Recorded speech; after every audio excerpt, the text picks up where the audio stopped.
All right. Hello, everyone.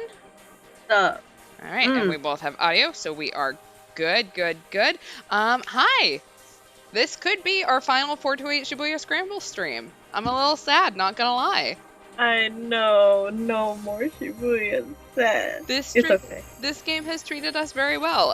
It's been so nice. So be like me and start pushing for a localization for Machi, which is technically, I think it's technically the prequel to this, but I might be wrong. It's in the same universe.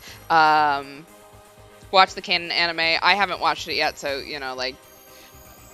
hopefully it's good. It's good. I liked it. It was very actiony and fun. Just yeah, very well acted. Good. In both dubs, might I add. So yeah. Ooh, there you go. So and, yeah. And the opening is a bop. Just had to throw that in there. Oh, Mindless Judgment by Violent. Oh, that song is my jam. Anyway, so let's do a quick recap. Poor Takuya gave his heart to Suzune figuratively and literally, so she would stop calling herself a lame racehorse to be shot before she could give him her liver. And we should have jumped to Achi's route when we had the chance. I'm not going to skip through all that dialogue. We're just never going to know what Achi said unless I suddenly someday get the urge to do it solo, and I'll try to, if I do it, I'll try to remember to record it. Now we get a pop quiz about taking a dump, and our next hint is about Kano and Sasayama chasing a kidnapper during the 12 o'clock time block. So, shall we start with Kanan? Yeah. What up, Kanan? She looked so cool. It's so weird seeing an animated one. Right? Like, I'm thrown off after all the live actionness. Alfred Al-Shua, solitary serpent. The snake has lost 8 of its 9 heads. In the Middle East, the snake is seen as an ill omen. Those who take it as their name are said to both be wicked and extremely cunning. Okay, Slytherin. Pop off. It's great. Some of us are Slytherin. If I give in to sentimentality, I will have lost my light all over again. It's an airplane. It's an aeroplane. Aeroplane with a bird. Looks like a seagull to me. The blue sun rose into the sky. As the girl rushed through the airport, she was met with the intense light of the summery dawn. What does that mean? I tried to process that. Singapore Changi Airport. Hello, Singapore fam in the chat. It's you! On 428, April 28th. Oh, yeah. She let out a weary breath. Anyway, a shaft of sunlight blazed across her face, and she squinted her eyes against the glare. The night had been a long one, and she could feel exhaustion taking hold. Wanted to stop and sink into one of the sofas in the airport lounge, but she didn't have time for that now. Just ready to take action! Probably. Was that all just a diversion? Who the hell does she think she is? Just tossing people away like that. Are the fringe groups of her own organization nothing more than halva to her? Halva is also known by other names, including halawa and halawet. It's a popular confection throughout the Arab world, typically made with ingredients such as sesame, apricots, or grains kneaded together with sugar and some type of oil or fat. It's said to have originated in ancient Mesopotamia. I should point out, I have no idea how to pronounce this, so I may have just butchered that. I apologize. Sorry for our Arabic friend. Mm-hmm. Please teach us. Muttering curses that seemed at odds with her young face. By the way, I really enjoy ancient culture, so when I heard Mesopotamia, I was like, ah! Anyway, the girl moved her way gracefully to the sea of travelers.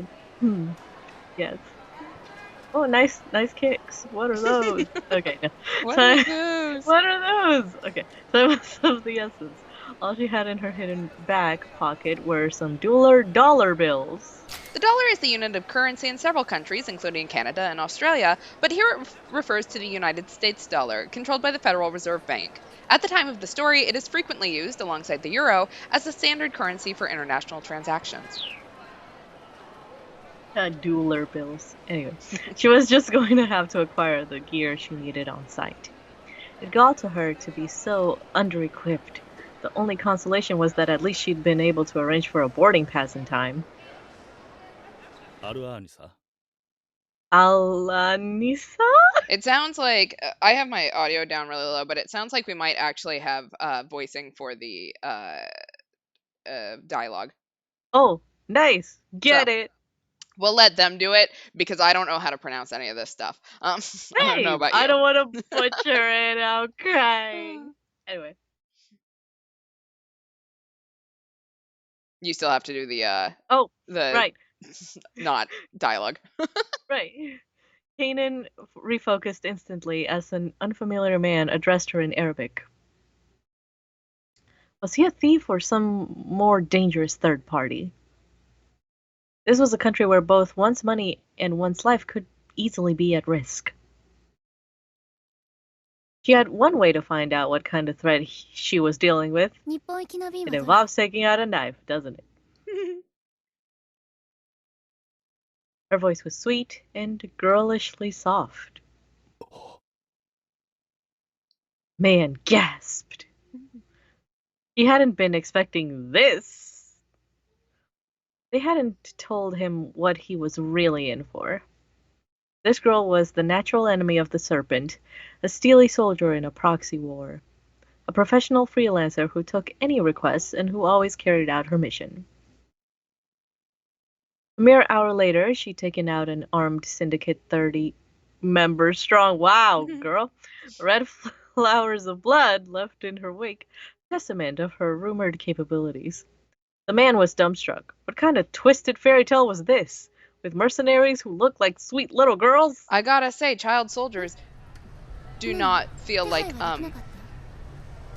fairy tales. Yeah, also, bruh, like, don't underestimate anybody. Don't judge a book by its cover. Anyway. I can't tell when they're talking, so. No, it's fine. No, everything's fine. There we go. He said something. The man gasped again. His surprise shifted to caution. With all the bystanders around, it should have been easy enough to make a handoff without even the recipient ever noticing. He was proud of his skills, but still, she'd seen right through him. That's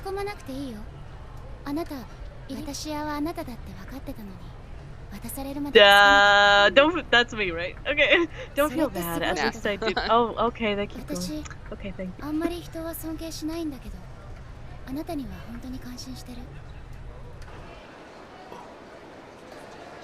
There you She go. knows this the moment I arrived, he thought.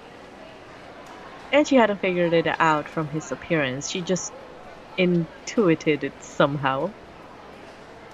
She also had immediately sensed that he was ashamed, even though he'd kept his face a perfect blank.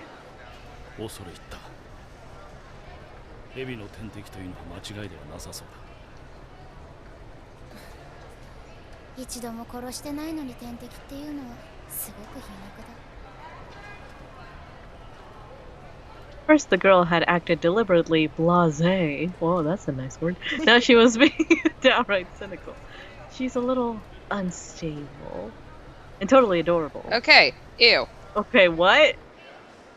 That took a weird-ass turn. Can we not talk about how adorable she is after we've just, like, 2 minutes ago talked about how she killed 30 men? Right. Also, like, she probably got a knife, so, yeah, that's sus. He had to remind himself that this was her. How many soldiers must she have killed? How many battlefields has she survived? Hers was the life of a professional assassin. The fact that she had retained apparent normalcy in the midst of such disorder was more than a little unsettling. The man was astonished that this was the famed arrival of the Serpent. One did not strike at the snake without exceptional cunning and skill. Hers was the perfect camouflage, a mercenary in the guise of a child.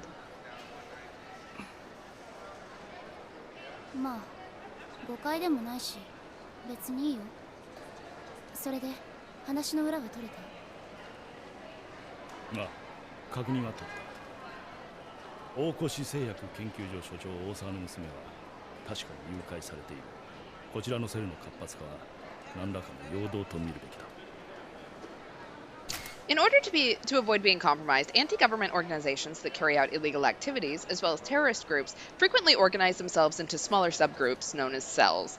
Typically, only the leader of each cell knows how to contact the upper echelons. Thus, rank and file members who are exposed and arrested are incapable of leaking information about the larger organization to outsiders. The name cell is taken from the biological structure. You could say they're cells at work. Anyway, can't grit her teeth. That's a lot of blood, damn. Her latest mission concluded just an hour ago, and she'd been to meet with this armed group, the Serpent. That was fine. Everything had gone off splendidly without a hitch.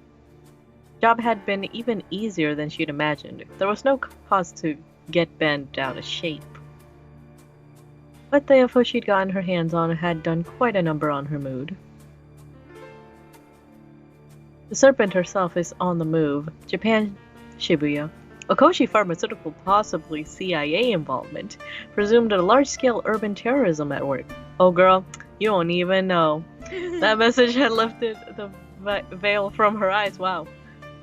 At long last, Alford herself was out in the open. Head of the snake, exposed. What a perfect opportunity to cut it off. But of all places to set the stage, Japan? Question mark? CIA involvement could pose a problem. She wouldn't be surprised if the Serpent had already coiled itself around the Americans. Because they're America. It did, remember? It did, though, huh? When it came to the Serpent, not even the US government could be trusted to keep itself free of influence. And the target was Okoshi Pharmaceutical. If that wasn't a sign, she didn't know what was. That just a coincidence? No.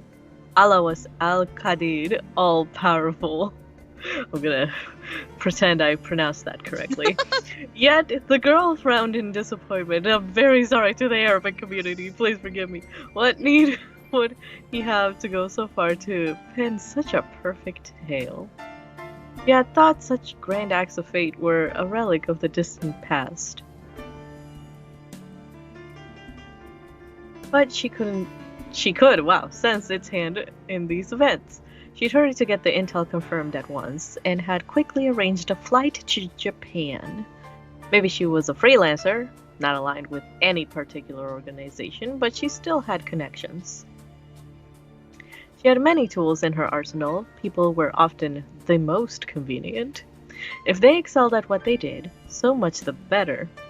Many individuals sought to curry her favor. Sympathizers, like the man who made the handoff here, who would intervene on her behalf.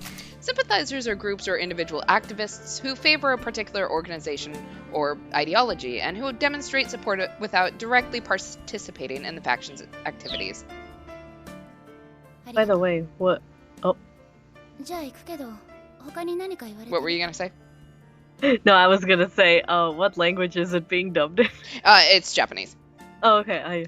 I thought so. Okay, they're still talking. Never mind.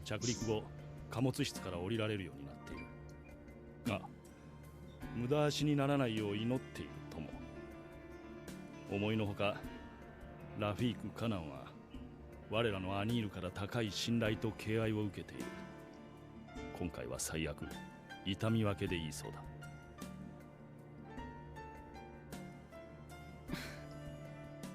He sighed. That's thoughts. You can. Oh, okay. Well, go down fighting.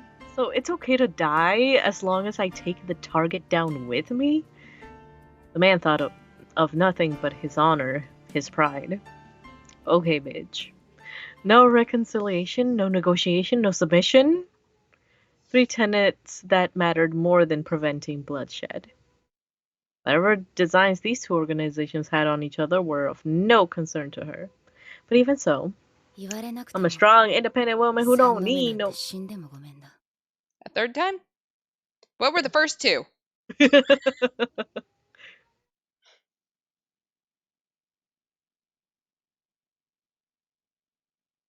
That's you. Oh, that's me, dick! Ah! For once, her client's wishes aligned perfectly with her own. Her flaxen hair trailed behind her as she went to board her plane. She didn't look back. Let's do the mission, guys! Dun dun dun dun dun dun dun dun doo doo. Maybe. I'm sorry, she's a better spy than James Bond. You're right. The flight from Singapore to Japan was roughly about 7 hours. Serpent had surely, anticipated that her enemy would pursue her there. In all likelihood, there would be a minimal window between Kanan's arrival in Japan and the Serpent's plan coming to fruition.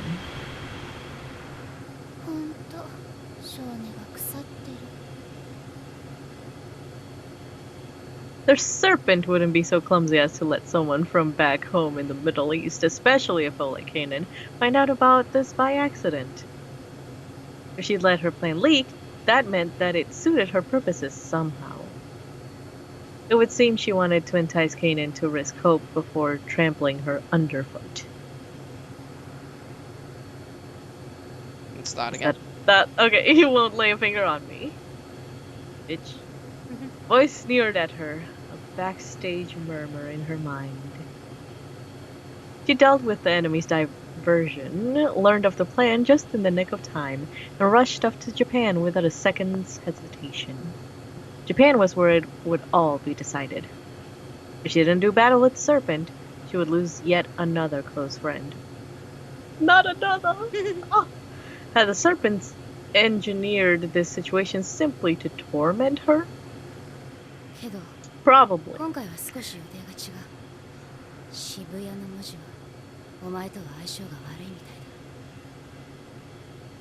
She spoke to herself to calm her gnawing impatience. The time it took to write Shibuya and the time it took to write Alphard were nearly the same, but the useful and complex nature of this city of Shibuya won out. Her instincts here, I'm tripping today. Her instincts were something akin to fortune-telling, a tendency to reimagine the world around her in a way that was neither wishful thinking nor sour grapes. But in this house, we love grapes. Mm-hmm. She had a sense of conviction that hovered near the truth. But she knew that she couldn't let herself be optimistic.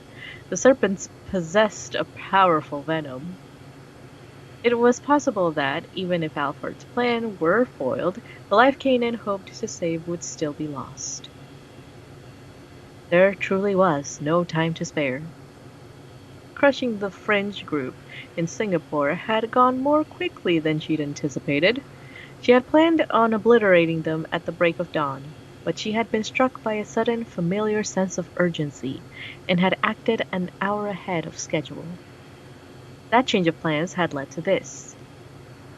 He had obtained the intel just slightly earlier than Alphard might have anticipated, and had put speed over all else arranging the trip to Japan. Right now, she could only hope that the single hour she'd bought herself would let her save her friend's life. Maria. Oh my god, we see this! Do we get to see her all anime? Yes. A warm red flooded her mind. They'd met 2 years ago. She remembered the day as an ordinary one. An unassuming tourist was getting hassled by the same sort of guys that caused trouble all over the world. Kanan's stash of her favorite snack had just run out, and it left her in an irritable mood. Maybe that was why she stopped at the sight of the scuffle. Not that she had any interest in helping. The men just gave off an eyesore of a color. Their scent was far too noisy, and she wanted to be rid of them. Shukran Jazalan. I'm going to assume that would be how Mario would say it anyways, so, you know. Yeah, said the grateful tourist, her hand outstretched. She asked if Kanan would be her guide, which Kanan tried to ignore, but the young woman persisted. This girl was a person raised in peace from a peaceful country. Kanan wasn't the kind to hold that against her or rail against the unfairness of the world. That didn't mean she wanted to put up with it either. Ew, socialist interaction. It burns. Ayavania, like her, was practically a different species. How could they even understand each other? Well, hopefully y'all speak the same language, so there's the start. Kanan was closer to an animal herself, and respectable people didn't get close to animals that were still untamed. Humans had overcome their feral side. Except when they're fangirling. Have you seen one? They had become creatures of intellect. Or fanboys, I mean. When such intellect was fostered over the years, the benefits were clear. And yet,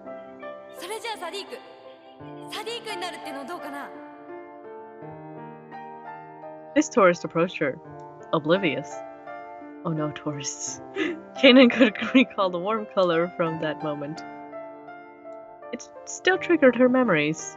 It was a pleasant color, one that had been touched by before. This tourist, Maria, was not so remarkable as to draw the eye. Nothing about her seemed especially worthy of admiration. There was just something special about the wholesome smile she offered to the dangerous creatures she would never have approached. This is a weird simile. Or metaphor. You're... Oh wait, is that voiced? That was voiced, yeah. You're good. Okay, Kanan smiled. There was something powerful about the people who couldn't get a read on her own situation. It was the first time she'd smiled earnestly in a long while. The first time she'd lost her light a second time. Was that before or after she died 2 times? Right. It would still be several hours before the plane landed in Japan. She did her best to ease her inner tension to let herself rest in preparation for combat. Her orders were simple. Save a friend, capture the serpent. Cool story, bro. The objective was the same as it had been before. That summer, 4 years ago, when she'd gotten the tattoo on her left arm, kick-ass tattoo, that very long day, she'd been reborn as the Kanan she was now.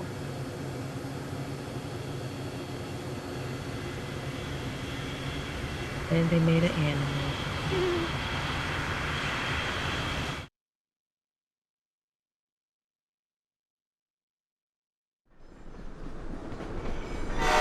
That was loud. Oh, wow. Pretty.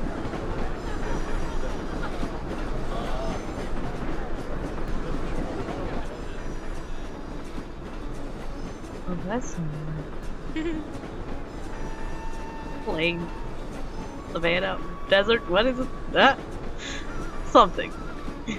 The rumbling of a diesel engine sounded in her ears. Wait, you're not an... This Anyway. must be a flashback, I think. Okay, I was like, wait, I thought you were on a plane. Anyway, the color that went with the sound indicated that the engine was running well. The interior of the compartment was rife with the smell of sand. Enough in the chat, thank you. A dangerous blue, gentle red, a painful yellow. Those the colors of the many people aboard the train as it chugged along. The train had set out from Al Haditha, thank you, northwest of Baghdad, and after a journey of 300 kilometers, it was approaching the Jordan border. What up, Jordan fam over there? At the front of the train was an antique diesel locomotive. This was followed by first-class carriages, coach-class carriages, and also several of the women-only carriages unique to the Middle East. It was a long train, though not exceptionally so. In some Islamic countries where men and women are prohibited from sitting together for religious reasons, women-only train cards are common. Depending on the country, the sexual segregation may be so strict as to apply even to children. Sometimes even young boys must separate from their mothers in order to ride in men-only carriages. Yeah. The more you know. It was remarkable that there was a line running between Iraq and Jordan. Traffic between two countries, especially via railway, had been drastically reduced as a result of war. Many of the lines had long since fallen into disuse. Now that the West was working towards the reconstruction and stabilization of Iraq, Japan had also helped plan a railway between Iraq and Jordan and had laid down a temporary rail line. Woo! Train's final stop was not the border, but 300 kilometers beyond it, in Amman, the Jordanian capital. This trip would be a turning point. Sundown would see the venerable old train service come to an end. The compartment where Kanan rode was boisterous with noise and human energy. Wind and the sound of chugging wheels rushed in together through windows with no glass. As the only rail service currently linking Iraq and Jordan, the new line drew passengers from all walks of life. A freelance journalist from Baghdad, an Indian peddler carrying a piece of luggage larger than himself, that's me at an anime convention, a group of women who appeared to be members of some Scandinavian NGO. No one seemed bothered by the clamor the passengers shouted and prattled on as they pleased. Various sounds, miscellaneous colors, profuse scents, myriad textures, manifold flavors. All of these sensations mixed together as if in a stew pot, and Kanon gulped them down. Is that her straw to feel the atmosphere? I'm just wondering. Yet the stimulation they provided was weak. It was like lamb without enough salt. And so she reached into her pocket for a dose of her favored pick-me-up, crunching it between her teeth. Is that Pocky? I'm gonna guess not Pocky, but Okay. probably some kind of sweet. Probably. Kanon was in a foul mood. It could be, like those Go-Gurts, but like that. Anyway, who remembers Go-Gurt? Help! Oh no! I don't know if it's still a thing. She was on the train to do her job, but nothing had happened for 3 hours. So far the journey had proceeded without incident, and she had no opportunity to act. Siam, the man she called Sharik, had assigned her this mission. They were traveling together. Theirs was a rare team. No longer were they Mudarib and Mutadarib, master and student. Help! They were partners now. I'm trying to do good. Anyway, still, this was a complete letdown. The atmosphere on the train set her on edge, despite the instability of present-day Iraq. There were no soldiers aboard, only several policemen. Supposedly, this limitation of the military presence was all-out concern for the complicated political situation, but she couldn't help but wonder if it was more a concern for saving money on soldiers' pay. Probably was. The major powers touted peace while enforcing virtue when they could be bothered. This railway was just one more example of their dubious policies. Wow, it's a little blurry. Supposedly established to help foster interpersonal change and economic revitalization. It had originally been used for military transport until public travels was more useful for somebody's agenda. This was so boring. Here we are, the carefree passengers of a modern conveyance, operated by a well-intentioned international corporation. However, wow. Oh, so this outfit, what, has grown fat on cheese. What? Oh wait, are they They are talking, yeah. Damn it!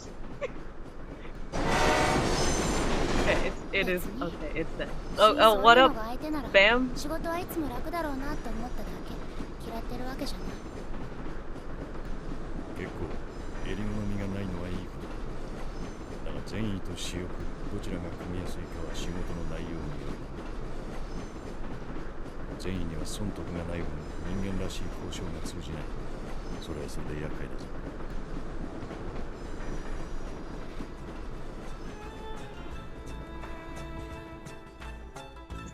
That's you.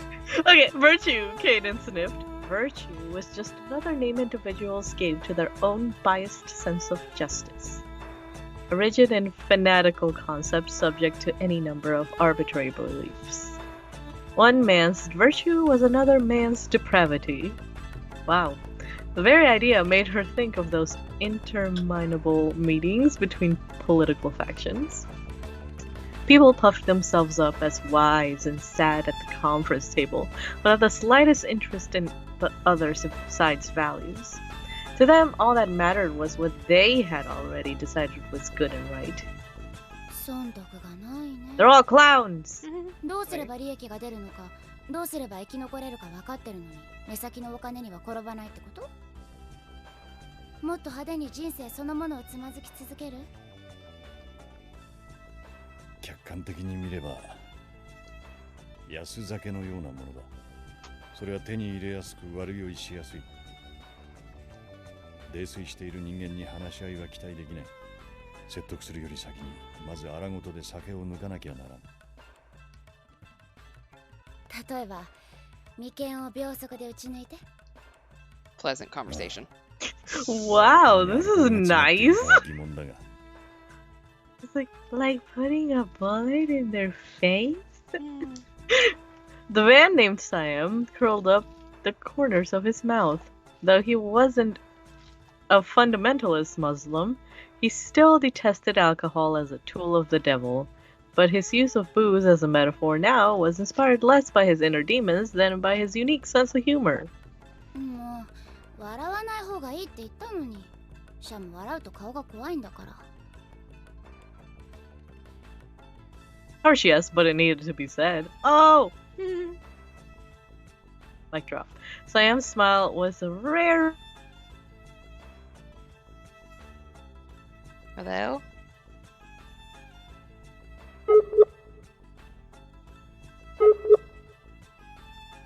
I think we lost him. Mana? Hello? Hello? You back? Yeah? Hi. The screen went blank. Yeah, your anyway. sorry, the call dropped. No! Wait, how much did y'all get? None of this? About part of that second line. Right, the two had known each other for several years now. Back in the day, she had never known him to smile. As a change of habit, it felt unsettlingly like a sort of surprise attack. So we're not allowed to smile anymore? そう Damn. 忠告されて以来笑わないよう努めていた。まあ俺たちの雇い主は苦行を美徳としている。笑わないというのは方針に合っているだろう。Kanan herself was equally guilty of a rare display. Her own sour expression had completely turned around. The only time she expressed human-like joy was when she and Siam were alone together. Her name was Kanan.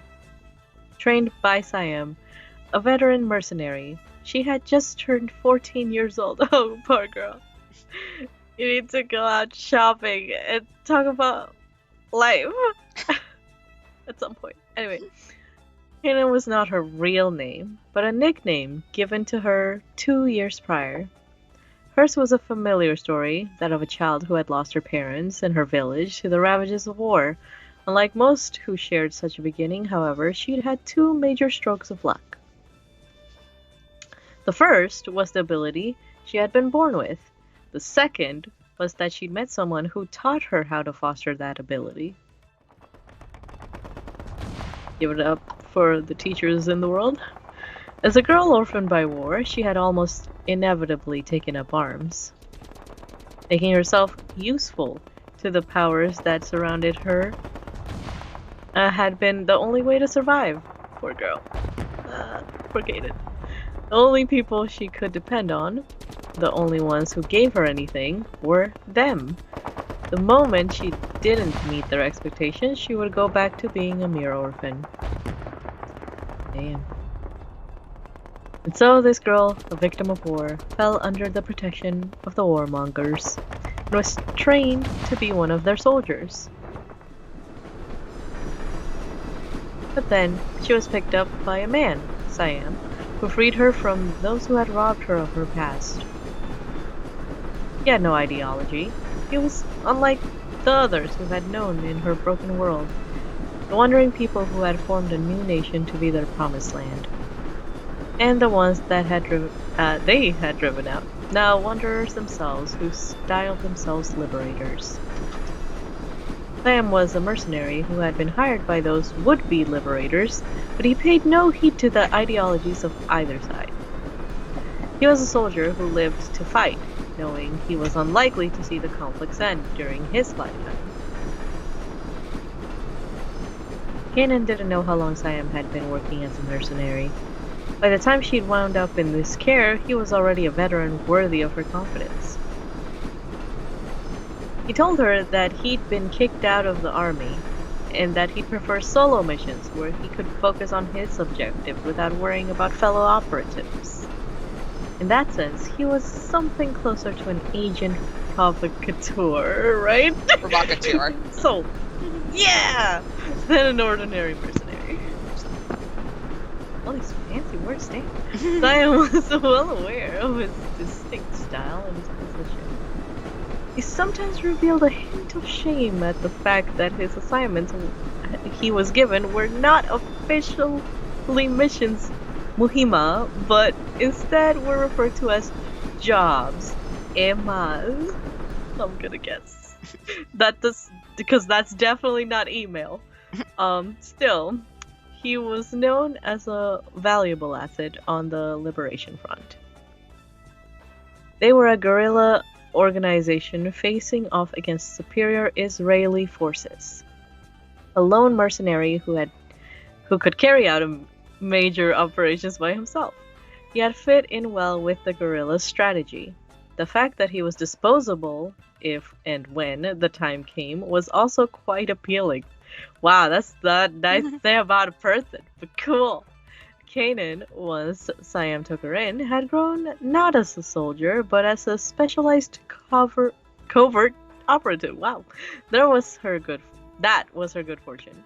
The orphan's talents weren't particularly well suited to acting as part of a unit. She was far better at being a solo diversionist, acting against the enemy organization. She just do any job she gave. So she had ceased to be a soldier, instead training as a diversionist. I mean, she was pretty good at it, like, not gonna lie. She fulfilled her new role adeptly. Siam and Kanan, they worked in concert as secret agents, infiltrating, gathering intel, conducting sabotage. She'd learned to operate without backup. I am the backup.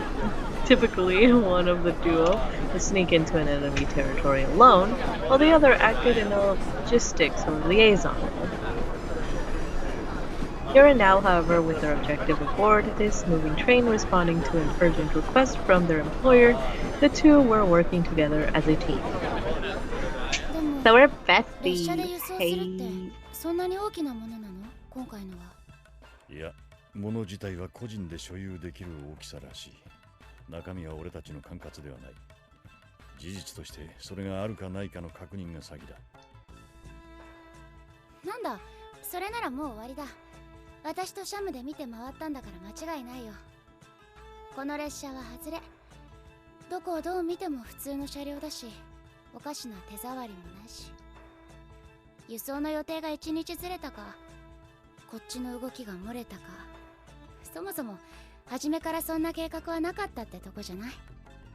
いや、今回の情報に限って空振りはない。信用できる提供者だからな。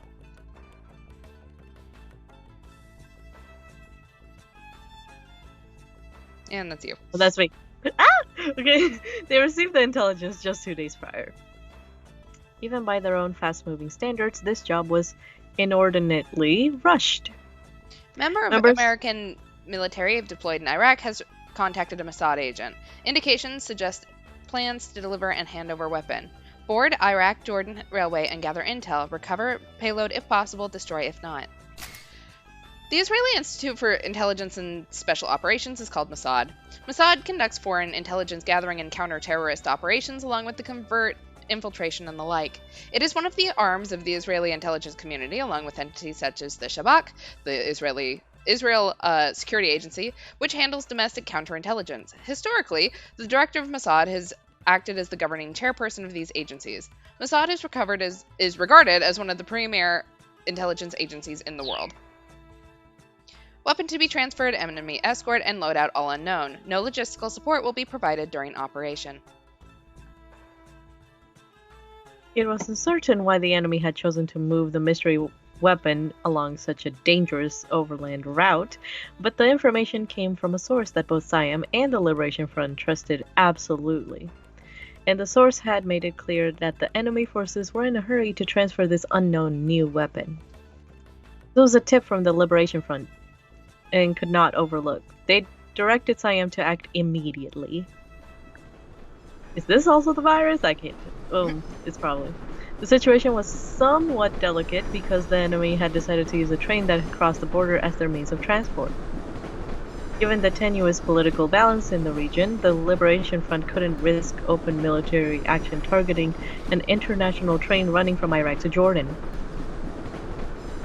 Political pressure from Israel and the US might have led the Jordanian government to give tacit consent to a weapons transfer, but if the freedom fighters intervened on a large scale, it would surely invite a military response. Worst case, things might spiral out of control and trigger yet another full-scale war in the Middle East. No! Thus, the job at hand required utmost secrecy. Yay. Enemy would disavow involvement in any clandestine transport, and those who moved against them must be similarly able to deny any involvement. Stopping and destroying the secret payload was a job for covert agents. Like ourselves! And so, Siam and Kanan had hurriedly boarded the train, where they'd been spending their time staring out the window. 4 hours had passed without any incident aboard.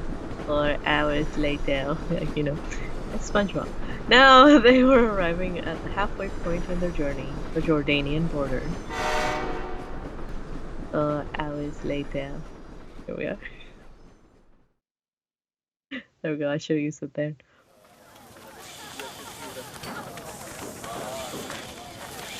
Oh, snap. There, abruptly, things began to change. Without warning, the train, which had hitherto, seems like that's like such a Shakespeare word. Anyway, seems like a promise of a safe passage grew thick with the dangerous scent of escort convoy. They're making it, oh wait, that's...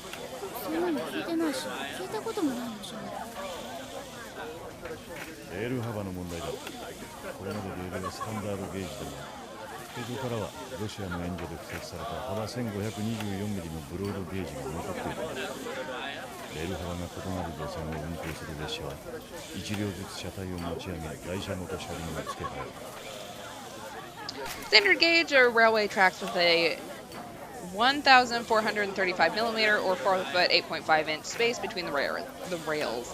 It is the standard in the United Kingdom where it originated, and due to internationalization, an estimated 60% or more of the world's railways use standard gauge. Broad gauge is railway with tracks spaced further apart than standard gauge. The broader gauge offers some advantages, such as improved stability for cars and better resistance to crosswinds. Russia, India, and Finland are among the countries that use broad gauge, along with some parts of Spain.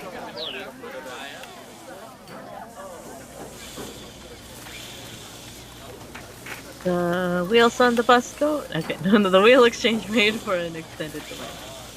Each car in turn had to be removed from its couplings.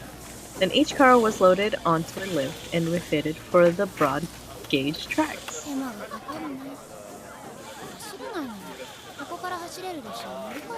Gina grumbled. 荷物を改められるわけでもない。列車の乗客が無事目的地に着けるのならそれでいい。確かにいちいち文句を言うほど余裕はないよね。私たちにけどシャム。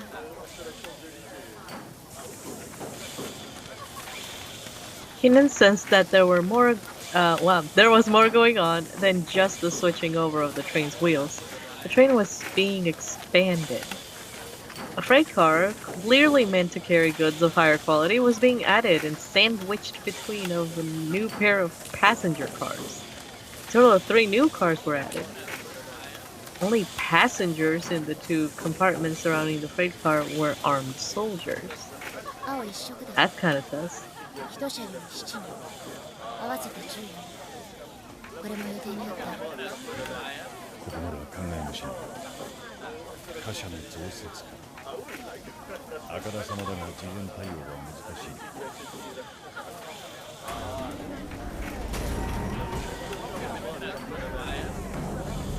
They were seeing a complex plan unfold, one that would be traceable after the fact, but which might be impossible to stop while it was in motion. They now faced a significant force of enemies that they might have to neutralize using only the firepower they had on their persons. Based on the orders Siam had received, there was a 0 chance they'd receive any backup, as we are the backup. どこの所属かまでが見えないよ。彼らが乗客に偽装した兵士であり貨車が加わったのなら問題ない。イスラエル側の兵士かどうかは貨車の中身が証明してくれます。そっか。今わかるのは私たちのことはバレてないってことか。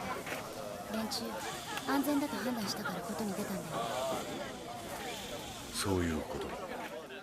問題は Freight car was transfer cast everything into doubt. It seemed to confirm that there was indeed a weapons delivery taking place. Damn.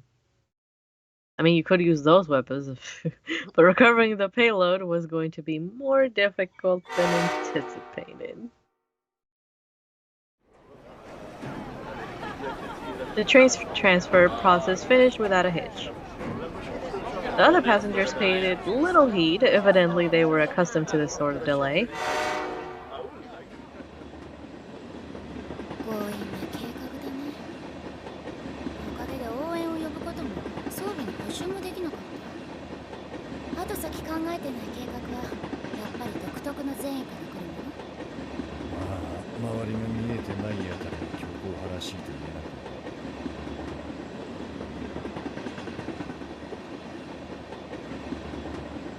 At last, the train left the border behind. There were no planned stops between the frontier and Amman. Kanan and Siam needed to complete the job before the train arrived in Amman, which meant within the next 4 hours. The odds were 2 against 14. A difference of power so great it seemed absurd to consider a plan of attack.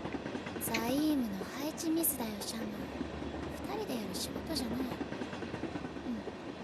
あからさまに来るならいっそ爆破すればいい。停車中にセムテックスでも仕掛ければよかったんだ。Semtex is a plastic explosive developed in Czechoslovakia. It's clay-like and easily formed into different shapes. A similar type of explosive, Composition 4, or C4, we have some experience with that one, used by the US Armed Forces, is perhaps more famous. It's used by many military organizations due to its durability and ease of transport. 乱暴だが効率的だな。俺たちの仕事が殲滅ならそれで行きたいところだ。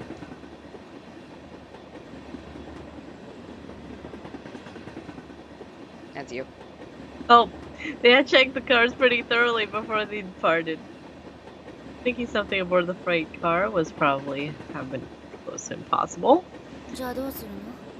正面から14人はちょっときついよ。いや、そんな賭け事をするまでもない。人手なら増える。もう一人ここで合流する予定だ。え？ Kanan was shocked. She felt an unfamiliar kind of fear. As far as she had known, Siam never teamed up with anyone but her, so now she jelly.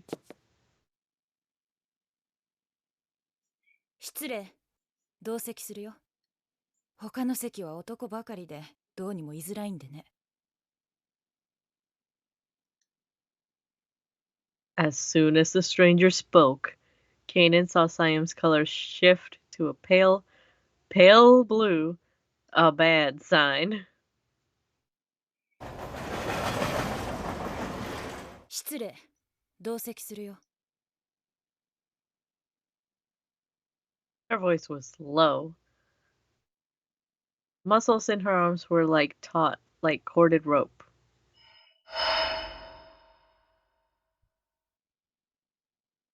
To Kanan's eyes, her visage was a complex meld of shifting colors. That's not good. Is this? It went without a saying. This was their sole reinforcement, the third teammate. 構わない。座ってくれ。どうも。なあ、場所を譲ってくれないか、お嬢さん。子供は保護者の横に座るものだ。その位置は私向けだろ。Kanan sighed. シャム、 Don't call me a お嬢さん child. 耳が遠い？それともアラビア語はわからない？カナン、俺の横に座れ。彼女は今回の情報提供者で、我々の雇い主の一人だ。俺とは古い馴染みでもある。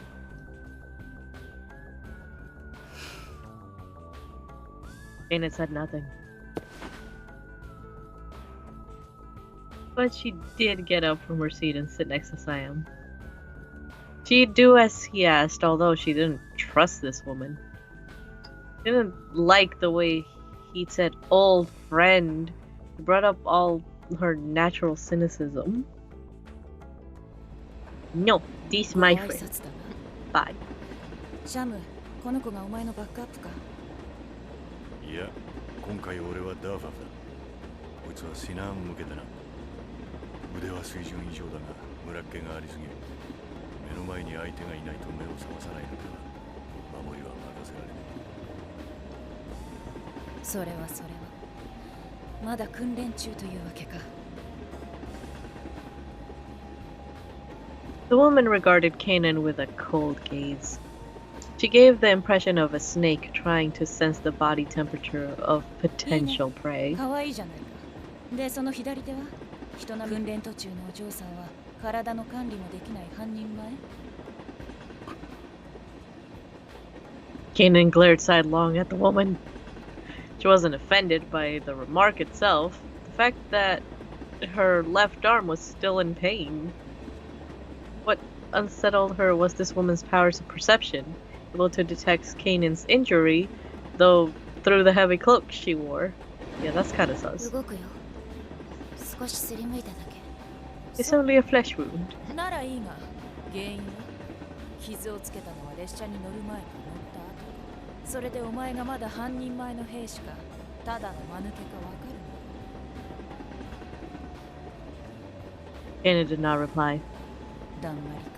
Because, bitch, who do you think you おい is? シャム、どっちなんだ？ He didn't answer.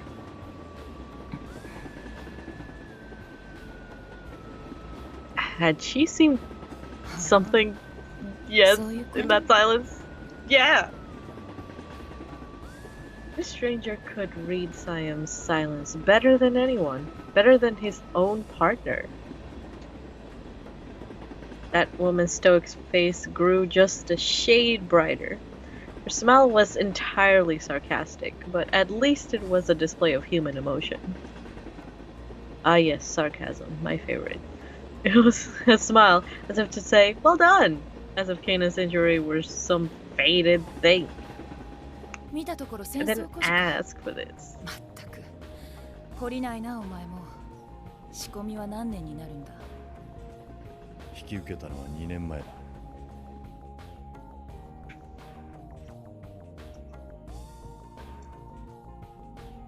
2 years ago.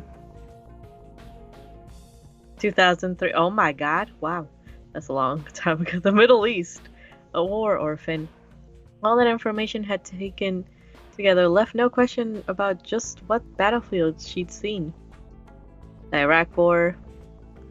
She had lived through the long night of a war that, for the winning side, had been little more than a display of overwhelming resources and overwhelming 安 technology. 心したよ。半人前だが心構えはあるわけだ。では技術はこれから見させてもらお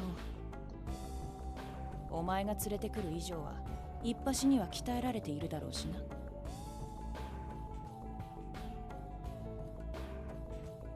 Now that she had inferred Kanan's background, the woman's enmity seemed to abate.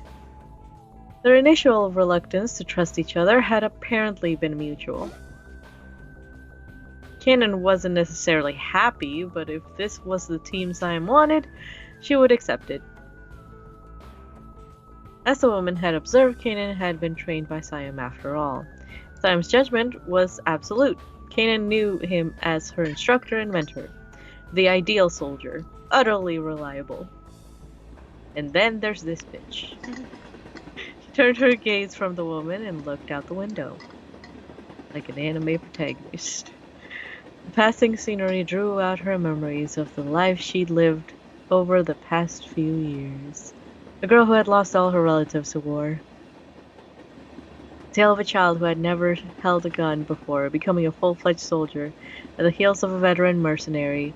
All of it came hazily drifting back into her mind. Going through it today, fams. All the life I'd had before it was taken away by the war. The echoing of gunfire in the distance, the sound of buildings ablaze. I couldn't help but think how much smaller and simpler those sounds were than I'd imagined them from stories. No place had seemed safer to me than my house, and it was reduced to ruin by a single artillery shell. A few moments after that blast, a group of strange men came barging in. I could hear their heavy footsteps, their coarse voices muttering.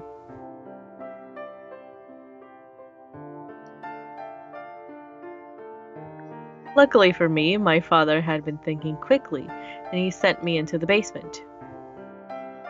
Unluckily, he and my brothers were still in the living room where the blast hit. It wasn't just the furniture that was now gone without a trace. I sat in the basement, thinking. From the men's conversation, I realized that they were looking for my father's corpse, my older brother's, and my own. I can remember every word those soldiers said.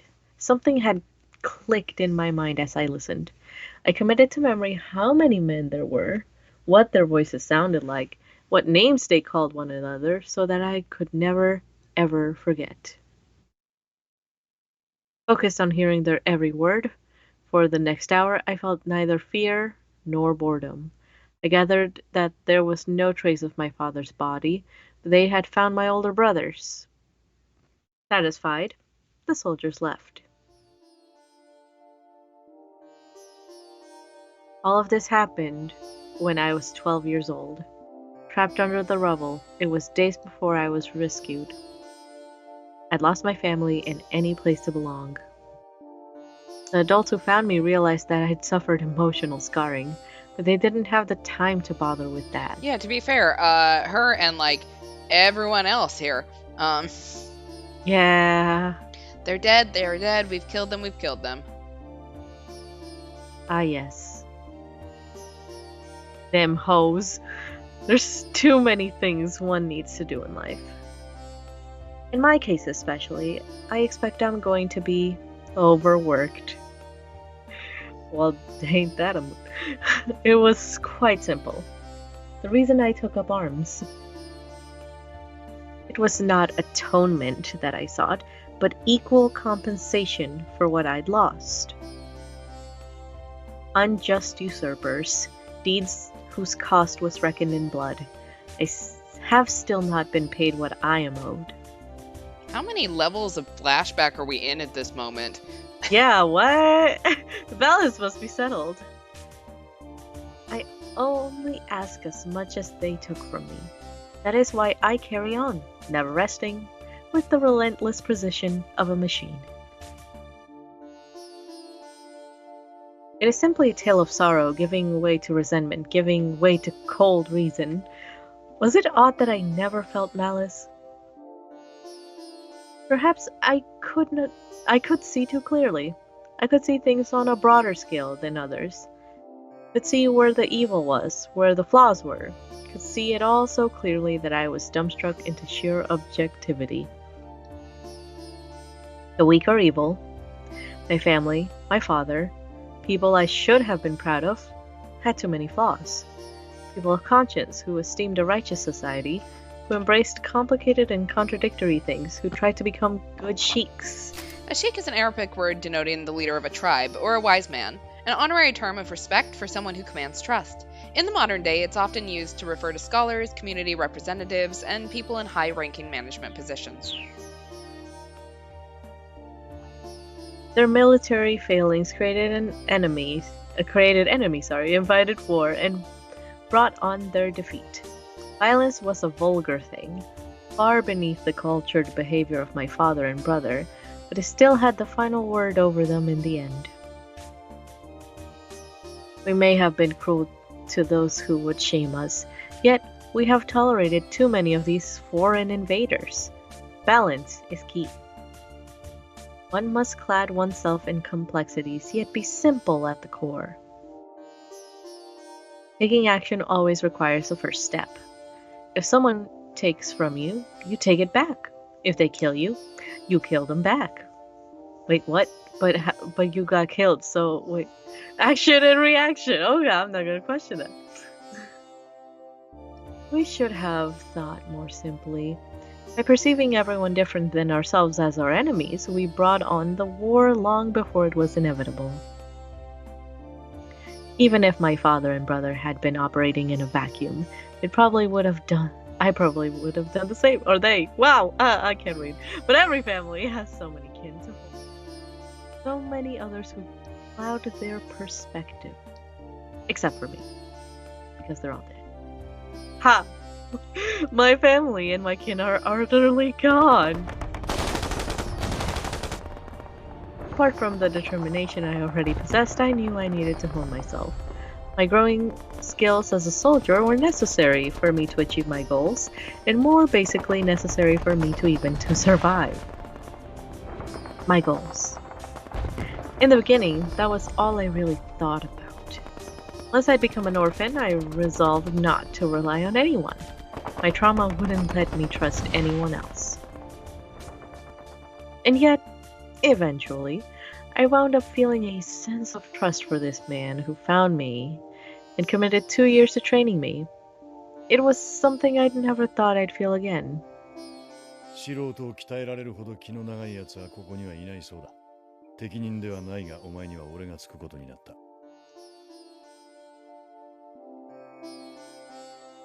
Sam was always more freelancer than soldier. He belonged to a liberation movement, but he made his living taking on jobs as a reliable mercenary. A liberation movement, it refers here to the Palestinian Liberation Movement, a political movement formed in response to the conflict arising between the newly resettled Jewish people and the pre-existing Arab Palestinian residents, advocating freedom of the Palestinian people from Israeli rule. There's been a long recurring cycle of terrorism and revolt followed by periods of peace, but to this day the issue remains fundamentally unresolved. Why can't we be friends? Why can't... That's it. I guess his role gave him a lot of freedom, because unlike a grunt who simply fired guns, he was allowed to act as a sort of instructor. He had no close ties within his organization, which was convenient for me. I taken up arms not because of any ethnic conflict, but for my own personal cause. 時間の無駄は互いのためにもならない。お前に適合性がないと判断すれば、その時点で契約を切る。Luckily for me, Siam ignored my unique background and upbringing and simply trained me to be a fighter, growing as an instructor along the way. 銃は性能を裏切らない。オートマチックは兵士の戦闘能力を平均化する。持つ側の技術が水準に達してしまえば、誰も彼も同じことしかできないようになっている。逆を言えば、現在の水準に達していない銃を選んだ者は真っ先に振るい落とされる。お前が初めに覚えることは、手にしたものが良質か粗悪かを測る術であり。Guns are simple. Oh wait, he's still talking. Nope. Yeah! Nope. All you. Wait, not it. Ah! Okay, guns are simple. Not nearly as complicated as people. You just pull the trigger. My father had handled weapons occasionally, but never showed me how to use one. Political struggle was his preferred form of conflict, and in the end, it was his bias that defeated him. I took up guns to avoid repeating this mistake, but also to feel a metal grip in my hands seemed to suit me. At least that was how it always felt to me. Maybe my fondness for weapons was deliberately ingrained into me by Siam's instruction. Yeah, that could be it. Just take it at gaze. 体格は変えられない。複数の敵と拳銃で撃ち合うときは、最も近くにいる敵に向けて2発撃ち込め。命中していなくても、足指の付け根を軸に向きを変え、次の敵を撃て。I mastered the basics that first year. I say this not out of any excess pride or self-confidence, but I was measurably the best of the soldiers other than Siam himself. After that, Siam and I began working jobs together. Siam was against it at first, but I had the ability, and he at least had the objectivity to acknowledge that fact. He was an exceptional teacher, and I was an even more exceptional student. I was an ideal subordinate, an inhuman combatant willing to use whatever I deemed useful to get an edge. Like a honey badger. I had countless brushes with death on the battlefield. The reality of war is that people die, regardless of their tech, their experience, their abilities. I ought to have accepted the reality when I lost my family, but it was the battlefield that made the truth completely clear. The society into which I'd been born seeks to assign value not just in monetary terms, but for individual dignity and even ideologies. But only death is truly impartial. I was able to survive enough all of this largely thanks to science aptitude. But wound up protecting me he wound up protecting me countless times when my inexperience put me in peril. Get good after a couple of times, girl, it's fine. His intervention was not out of any fondness for me, but rather a cool calculation in the interest of completing the mission. He knew I could be counted on. Never much to look at. He accrued even more sears in the course of rescuing his risk-prone student. There was almost no place that he hadn't been shot, except somehow in the head. Wow, lucky man. Maybe there was a trick to that. I wanted to ask him, secretly, but there was no allowance for questions while he was my shield. I could only make such small talk once his time as my protector had come to an end. And even then, up until this very moment, there'd never been a good time to ask. Because that's something you ask someone. Yo bro, how you keep getting shot but like not in the head? I just wound up believing that Siam would never die. That no matter how many times people opened fire on him, he simply wouldn't get hit where it really mattered. That was all probably a delusion on my part, of course, but the fact was, he just didn't die. Of course his heart had already died sometime before. Bullets couldn't kill someone who was already dead. He deserved my trust. We were of the same breed, he and I. Siam would always have my back, no question. 稀に超人的な兵士が現れる。この先長く傭兵を続けていれば、そういう旗迷惑なものに出会うだろう。My training was complete. I was no longer a student, but a mercenary, and this is what Siam had to tell me? I responded with sarcasm. What, was this some Hollywood script? I mean, Siam had never really joked with me before. いや、SF ではなく現実の話だぞ。兵士同士の戦闘、個人装備の性能の向上は頭打ちだ。戦場において一個の兵士は均等に死んでいく。次はだが、中にはその平等を覆す怪物がいる。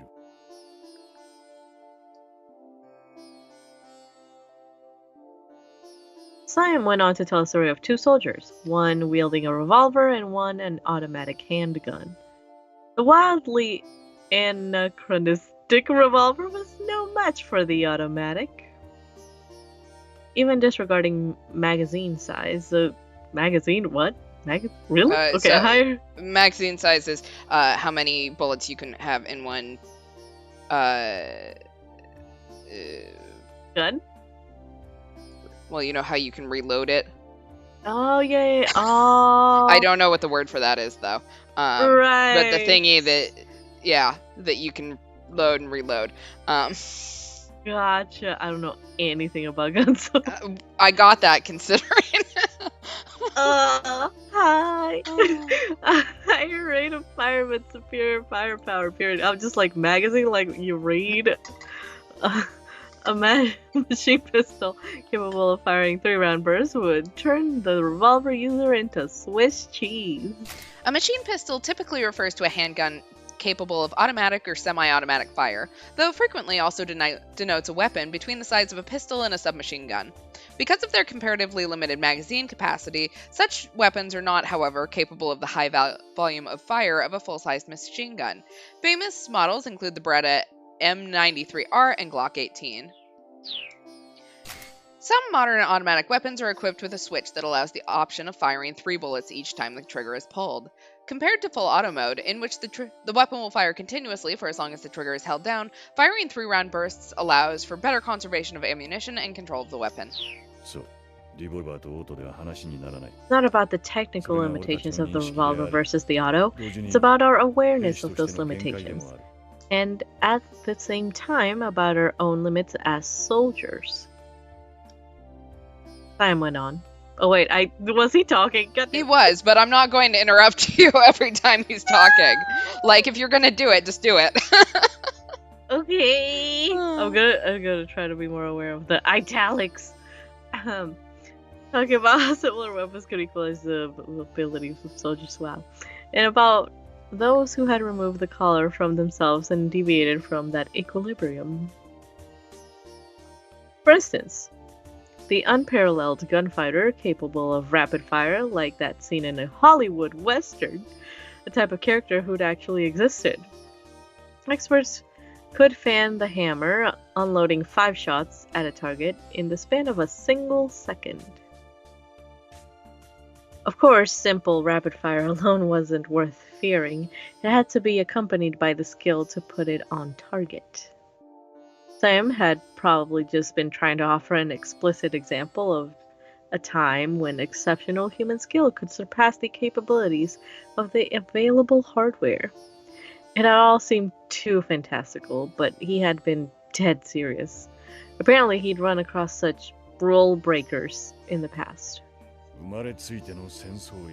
Born warmongers, patron saints of the small arms, lucky souls, people with different physical abilities than you or I.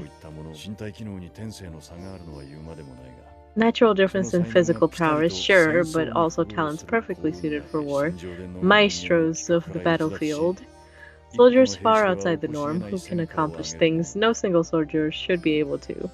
When you meet an enemy like that, it's like staring down a storm. I bet he was talking right now. He was. Damn! Shit! Okay. Now he's not. Damn it! Okay, still, even according to Siam, such Superman who could only deal with 3 or 4 opponents with any given moment. So, assuming you had 5 or more to attack them in that moment, there'd be no problem taking them down. I was relieved. He wasn't talking mere fiction, but he wasn't just telling some joke. So then, what was this story all about?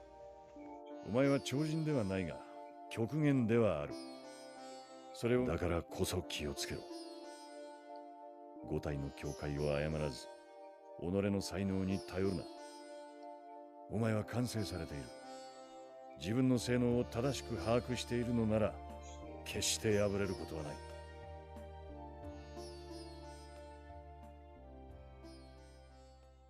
Thus did Siam acknowledge my ascendance to the status of a warrior. It was an achievement to be proud of, to be seen as his soul pure as a combatant, perhaps even his better. More than anything, the esteem I held for Siam was the reflection of the esteem he showed me. We were the same. That's why, when the time came, I had scarred my left arm. I wanted a physical symbol of our connection. The kick-ass tattoo, girl. Although, like, that's hella complex. Like, how'd you draw that? Ew. Okay, so we've now stepped out of one of our flashbacks. Oh shit, and now it's nighttime? What? We've been flashbacking for that long? Damn. Introductions were a simple affair. Siam had no need to give his name. Kanan had no interest in the woman's, and the woman seemed satisfied with what she knew of the other two. 問題がないのなら、そちらの今の名前は。ああ、連携は必要だな。カナンというのはどうだ。Kanan couldn't suppress a sound of irritation. He tugged wordlessly on Siam's coat like a pouting cat, staking a claim to what it wanted for its own. Oh my god, it's a kitty. それは問題が。冗談だ。今はサダルじゃ。そろそろ本題に入ろうか。Sadaqah. In Islam, this refers to the act of giving spontaneous, voluntary charity to the needy. It is distinct from zakat, a form of obligatory almsgiving.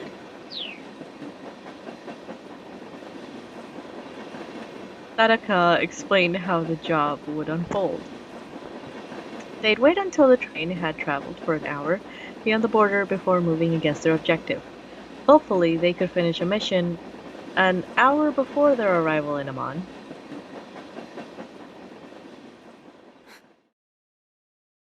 Kanan peered at Siam's face as he and Sadak spoke. His color was, as always, blue. That shift earlier to an unluckier color, the cloudy whiteness of an unfamiliar stranger, had lasted only for a moment.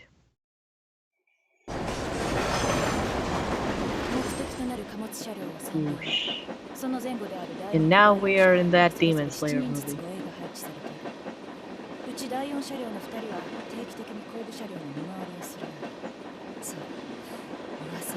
Moving train.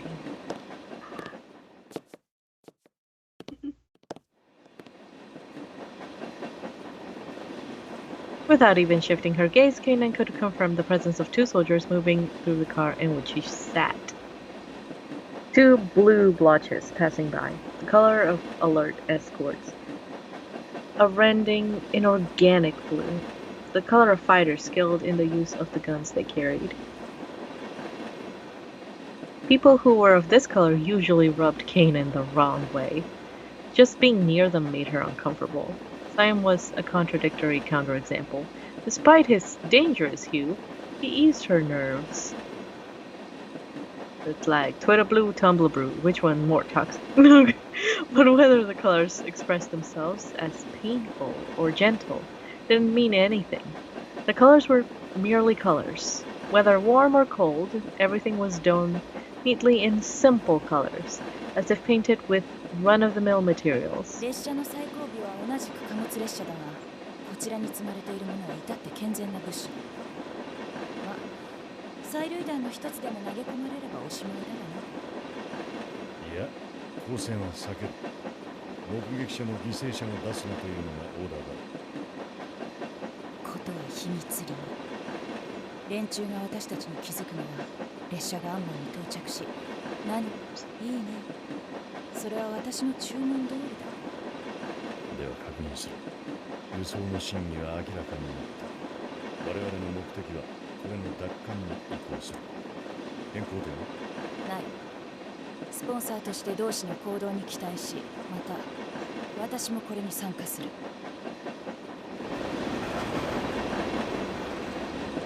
It had been just over 5 hours since they boarded the train. Kaden felt a sense of relief that at long last, the action she'd been anticipating would finally commence. Aw yeah, violence. No. Their objective was to recover the parcel in the freight car towards the front section of the train. They would infiltrate the car without alerting the guards, acquire the payload, and then disembark from the train as if they were just normal passengers. Top priority was acquiring the item. Secrecy was secondary. If it turned out that they needed to take the payload by force, they'd given permission to initiate combat. Violence was definitely on the table. It always is, if it came to that. But it's not the answer all the time. If they were detected, they'd wind up in a 3-on-14 shootout aboard a train. Those And odds are that not ain't in our good favor. for nobody. Yeah. けどこの女は何をするんだ。そもそもどうしてスポンサーが出向いてくる。彼女の専門は暗号破りだ。本来なら別の人間を手配するんだが、急な話だったからな。昨日の時点で合流できる専門職は彼女しかいなかった。暗号破りってそれなら。そうすねるな。この道ではこいつは一流だ。お前もいい経験になるさ。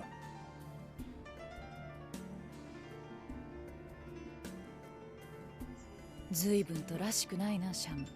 カナンという子供にほだされたというのは本当だったか。人一倍手がかかっているだけだが、そんな話が触れ回っているのか。いいや、我々がカナンという優秀な人材を手に入れたという。私もまさかこんなお嬢さんとは思っていなかったが。私もお前みたいな女がスポンサーとは知らなかった。知ってたら2年もいなかった。それは違うな。私は多くの支援者のうちの一人だ。指導者じゃない。だいたい一紛争に本腰を入れるほど暇じゃないんだ。そのくせこんな仕事に顔を出してるじゃないか。別件で近くに来ていてね。そのついでだよ。今回はネタがネタだし、無視するわけにもいかんだろう。すればよかったのに。こんなの私とシャムだけで十分だ。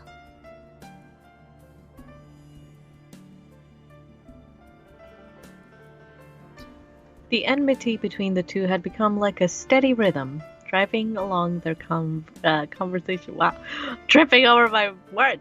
It did make them interesting to listen to, for better or for worse. 定か。その別件とは何か問題でも。ほう。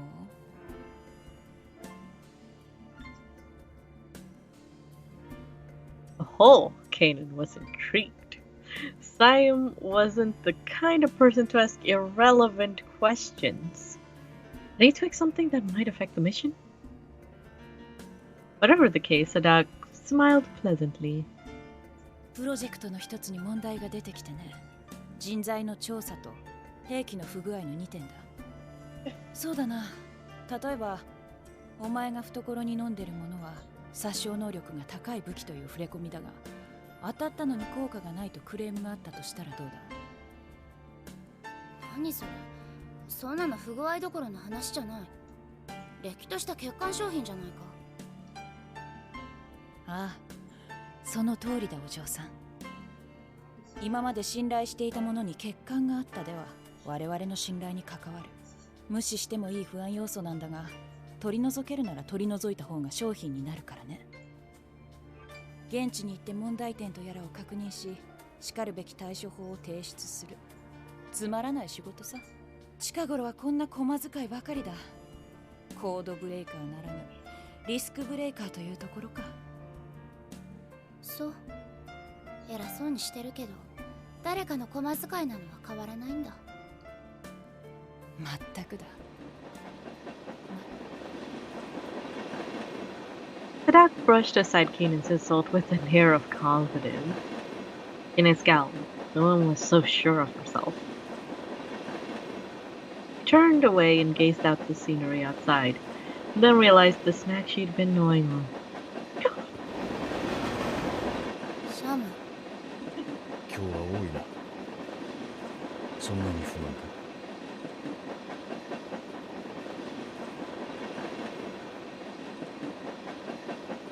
シャム、話の途中だが少しいいか。簡潔に済むのなああ、さっきから気になっていたんだが、お前の相棒は何を食べている？新手の携帯食か。It's a go-gurt. 試すか。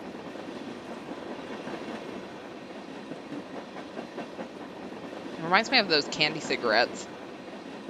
Oh my god, yeah. You're right, though. Without saying anything, Sadak took one of the offered treats. Tore open the paper wrapper in one end and sucked the contents between her teeth like a cigarette, just as Kanan had. Oh my god, is it a pixie stick? Could be a pixie stick.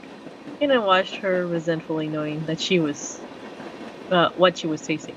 A simple, unpretentious sweetness, the purity of concentrated sugar.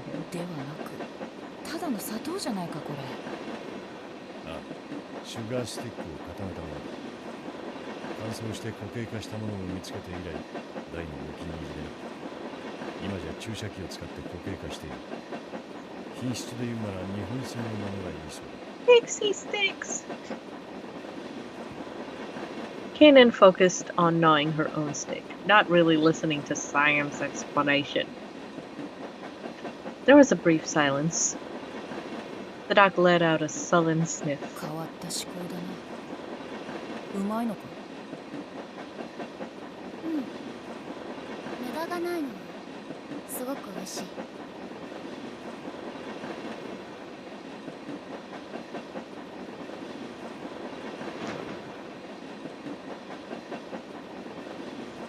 The dog raised an eyebrow dubiously. I like candy. The time had come. They got up from their seats without a sound. Draped in their hoods, Kanan and Sadak made their way through the train, doing their best to draw no attention. Siam had put together a timeline. They should spend no more than 30 minutes at most on their infiltration. In addition to the soldiers stationed in the passenger cars, it was possible that the enemy had also lookouts, disguised as normal passengers. Because why wouldn't they? A seat left open for too long might arouse unwanted suspicion. The team needed to sneak into the freight car, obtain the payload, and return to their seats without a single minute wasted. Sam was too tall and muscular to be well suited for infiltration. He would hang back and act as the girl's rear guard, and if the operation was discovered, his task would be to secure an escape route for them. 最後尾に着いた。時計の合わせを。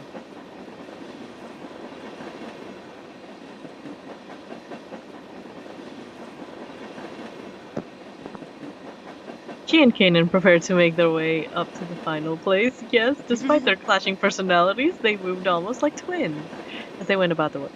It was evidence that their training had instilled them with similar priorities. 確認するな。携帯しているのはベレッタと男装だけか。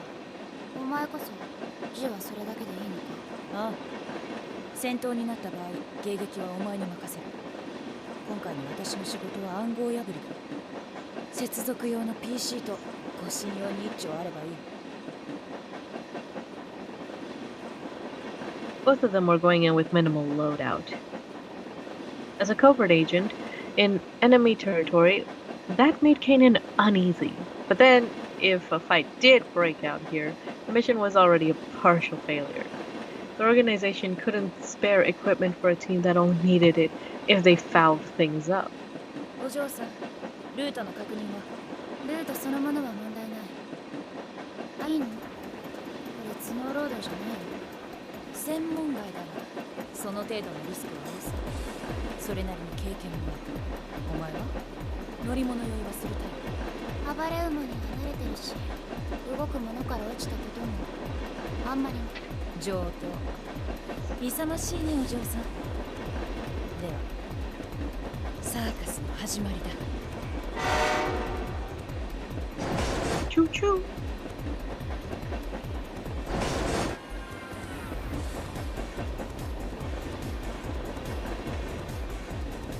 Oh my god, I'm getting flashbacks from the anime.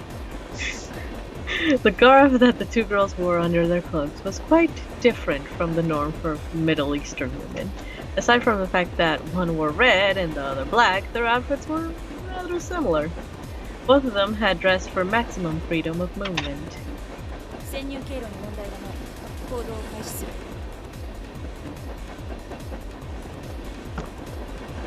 With all the casual air of a traveler, going for a stroll, and without any hesitation whatsoever, she headed for the outside of the train.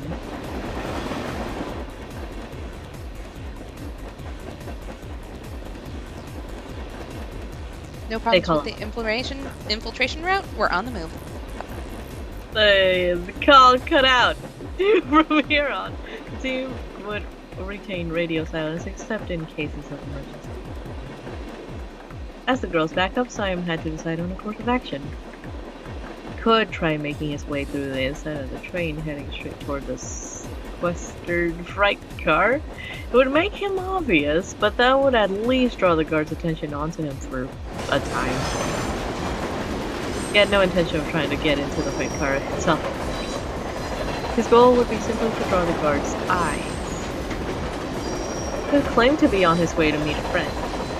Or the bathroom, because that usually works. Guards would be sure to intercept him and try to usher him away from the freight car.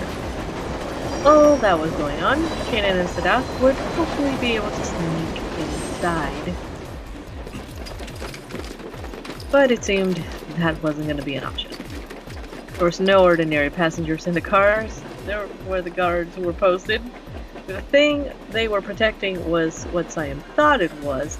These guards would be good. Any unusual action he took would provoke them and only heighten their alertness. He didn't want to do anything to complicate things for the girls. He decided that his best course of action was just to stay ready in case things went bottoms up. Checked the gun and he'd hidden it at his feet. Then he pictured in his mind the guards in his nearest compartment. The builds, the gear, their position. Veteran fighter though he was, he could think of no good way to make up for the sheer difference in numbers. If a fight did break out, it would still be 1 against 7. To break through an enemy position held by soldiers who knew what they were doing, he'd have to be completely abandon his own better judgment. Just yeet!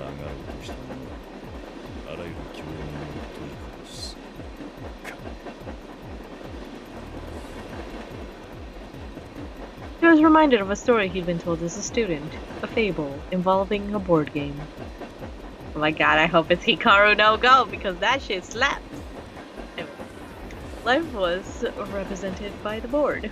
There was a clear, defined endpoint. One proceeded towards that end, but dire pitfalls had been set up on the way to the goal. It was a valuable lesson. One shouldn't have a goal in life, or rather, one shouldn't think of the end as the goal. The proper way to live one's life was to realize it was already over. One must focus on the moment. Deep. This game of striving for the goal, for the end, that was just a way of rushing headlong towards one's death. The priorities were backwards. One shouldn't have a goal in life. One shouldn't seek meaning in oneself. To seek reward. To seek proof that you lived by achieving some hypothetical endpoint. That was a fool's game. Siam's ability to live without hunting for such proofs was one of the very few things on which he prided himself as a mercenary.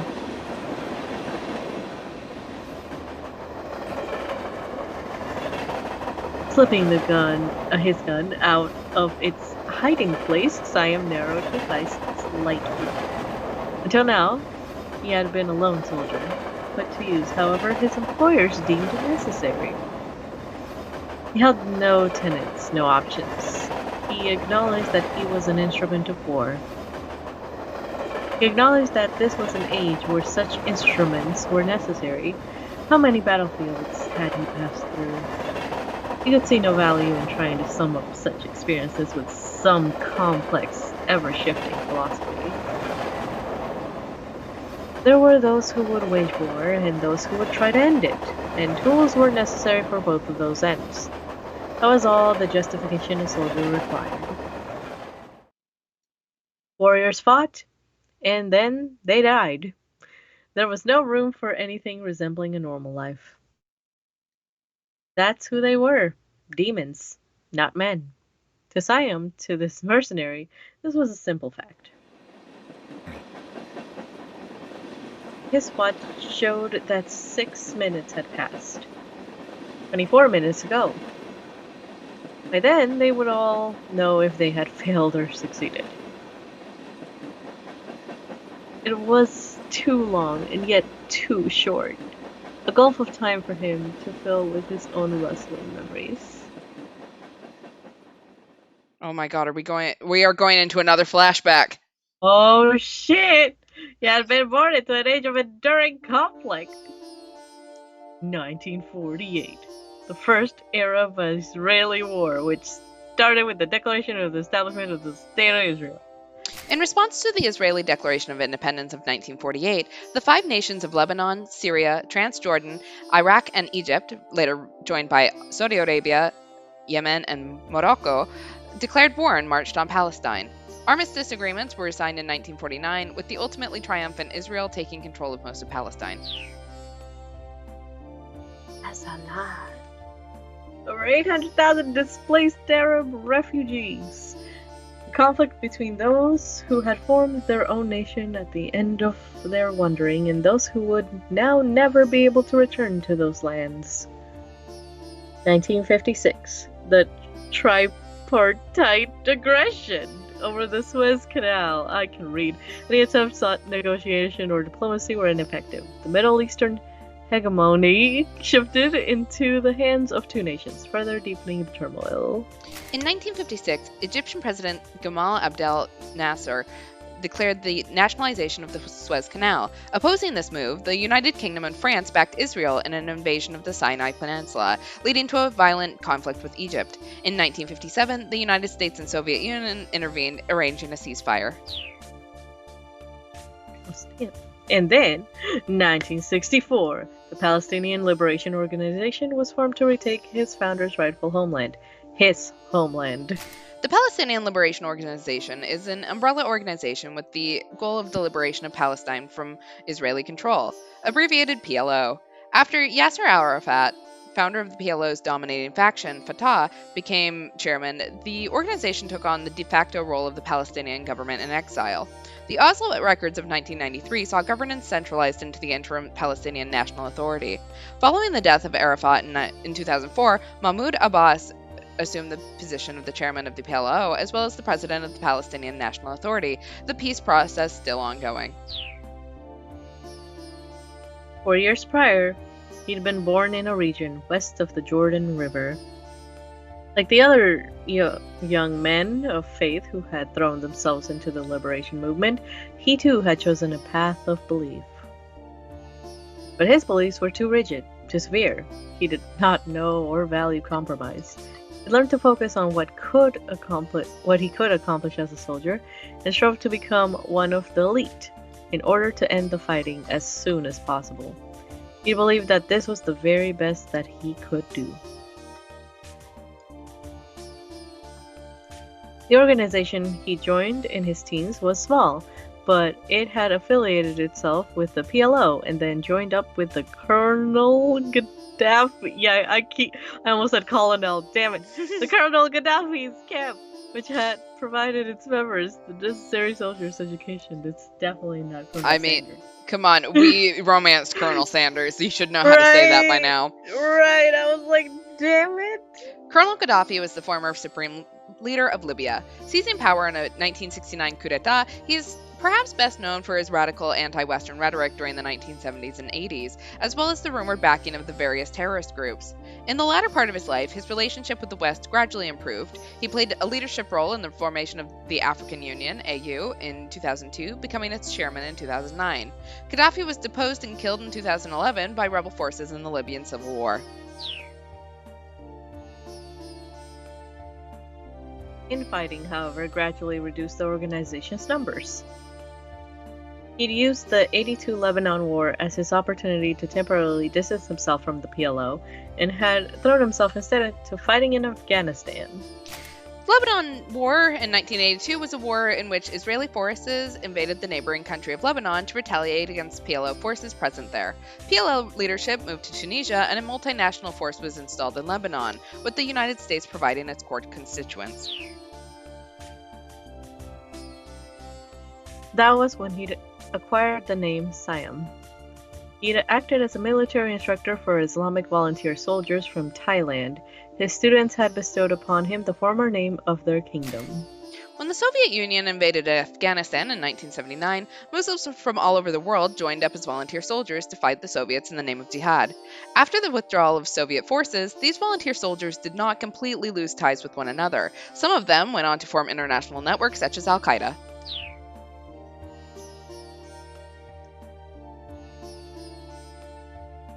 A new name, and when he accepted his new moniker, something that represented something other than himself, he had ceased to be the young man who'd sacrificed himself for his ideals. At the request of some former acquaintances, he returned to the PLO in 1990. Yet again, infighting had brought the organization to the brink of collapse, and he'd been tasked with helping to restructure it. It was around then that he'd reached his current standing. The sub-organization he'd belonged to was in dire financial straits, and so to keep it solvent, his members had begun taking on the mercenary contracts for covert ops, and the PLO and Islamic extremist groups were former affiliates. He'd been a soldier for over 30 years. Through all that time, he had fought, and he had survived. The fighting had homed him on every level. Much of it had been purely mercenary to secure funding to keep his organization afloat, but he reorganized that as being meaningful in its own way, in order to tip the balance in the fighting within their own country. His compatriots needed to encourage other nations to go for each other's throats. Accepting this as the evil that it was, they continued to wield the hammer of justice. Eventually, he'd seen so much that he no longer felt the evil, and then he no longer even felt the justice. Ever the consummate soldier, he was too grounded in harsh reality to deceive himself with flowery words or abstract ideas. Everything that he truly understood, he'd come to realize while on the battlefield. And one thing had become completely clear. The fighting that raged through his homeland would not end during the lifetimes of his generation. His own existence was nothing more than a blip in the battle radar, a tiny detail in the midst of something vastly larger than himself. Bit by bit, his once rigid faith gave way to something more nihilistic. You're right. So times changed, and so did values. At some point, the human heart went on to change as well. His changed convictions left him alienated, and he reformed himself into a solitary soldier. I almost said soldiering soldier, god damn it! He longed for battle, yet felt no commitment to any particular conflict. That's gonna be stuck in my head. I'm a soldiery soldier, guys. So despite his legendary record in uniform, he became a mercenary outside the military establishment. His compatriots began to view him as nothing but a warmonger who fought without beliefs, and they were not so far from wrong. Well, you're not wrong. No longer a true partisan of any cause, what he was much harder to define. Ultimately, he was a jack of all trades. Recruit training, guarding VIPs, intelligence operations, subversive activities. He tackled them all as sometimes all in one weekend. One thing led to another until he arrived at the last major job he'd undertaken as a soldier. The theater was the Iraq War. There was a battle on the fringes, unrelated to the main conflict itself. And there he'd found a girl who had lost everything. Her kin and community, all victims of collateral damage. The tragedy that struck her hand had unfolded in a single day. When Siam found her, a chance discovery, as he was making his way through the area, it was a miracle that she was even breathing. According to the reports, the entire population of the village had been annihilated. Friend or foe, there was no possible survivors. And yet Siam had found one. And so he declared her the main character. He had taken on this war, and that included aiding any civilians once the fighting was over, even if he knew it was someone unlikely to last much longer than another day. I mean, at least they're trying. That's good. It's good. Good job, y'all. And yet, in defiance of his expectations, the girl clung desperately to life. She pulled herself back from the brink of death, pieced her broken psyche back together, and declared that she wanted to live. Easier said than done. This child had no relatives, and all records of her family had been wiped out. In order for her to live, she would need to be reborn as a soldier. That sucks. That's rough, buddy. There's probably... oh.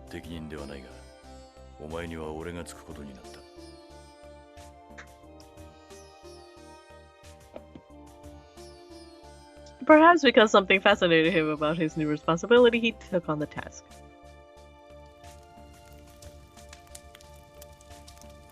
To say that the girl wasn't soldier material would have been an understatement.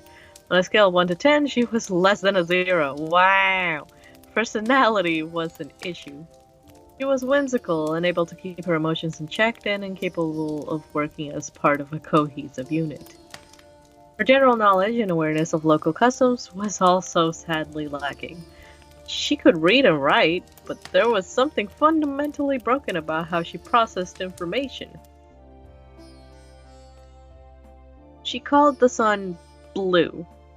At first, Siam figured that she'd simply been taught the word blue to refer to what most people acknowledged as yellow. It wasn't long before he was disabused of this notion. The girl wasn't wrong, everyone else was.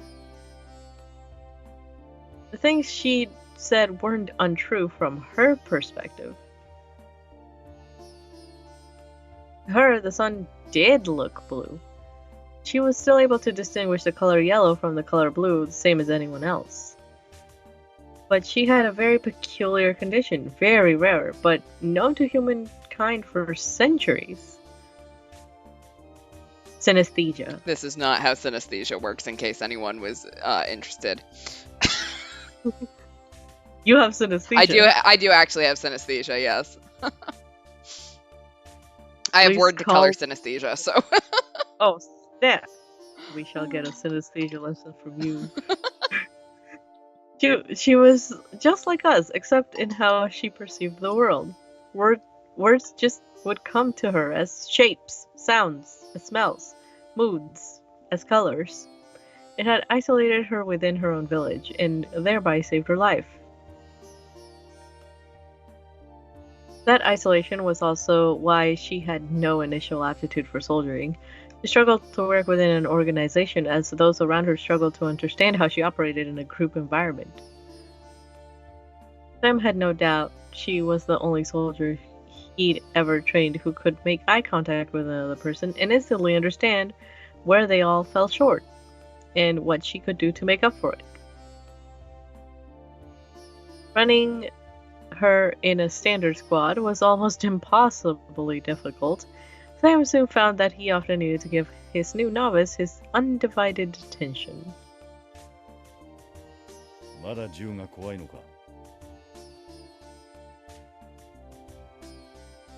In terms of trained reactions and physical skills, there was nothing more that he could teach her. He'd mastered shootings and all the fundamentals of his standard physical training. And yet, she was, oh my god, she looked so sad with holding the goddamn. She was a astoundingly timid girl, afraid of the battlefield, afraid of guns, afraid of the trigger. Wow, I wonder why. I mean, she's like a child, bitch. Okay? Who watched She her even entire family get murdered in front of her. Like, what? Afraid of the, trigger. It seemed afraid of loading a magazine. I mean, who wouldn't? Every day, Simon found himself thinking, she wasn't cut out for this. But every day, she threw herself back into the training, facing all the things she feared. Oh my god. Seriously, I mean, she looks so out of place with that thing. I mean, she is only 12. Freaking 12, guys. He began to suspect, yeah, man, like, cut her some slack. No doubt she wanted the ability to fight so she could strike back at the nameless bunch who had taken her village and her family away from her. She wants to be like me, Sam thought. She wanted to kill. No, she wanted the strength to be able to kill, and then immediately to put that killing behind her. Well, ouch. 死が怖いのはお前が安全を知っているからだ。恐怖は残しておけ。過去は克服しなければならないが、この世には安全があることも忘れてはならない。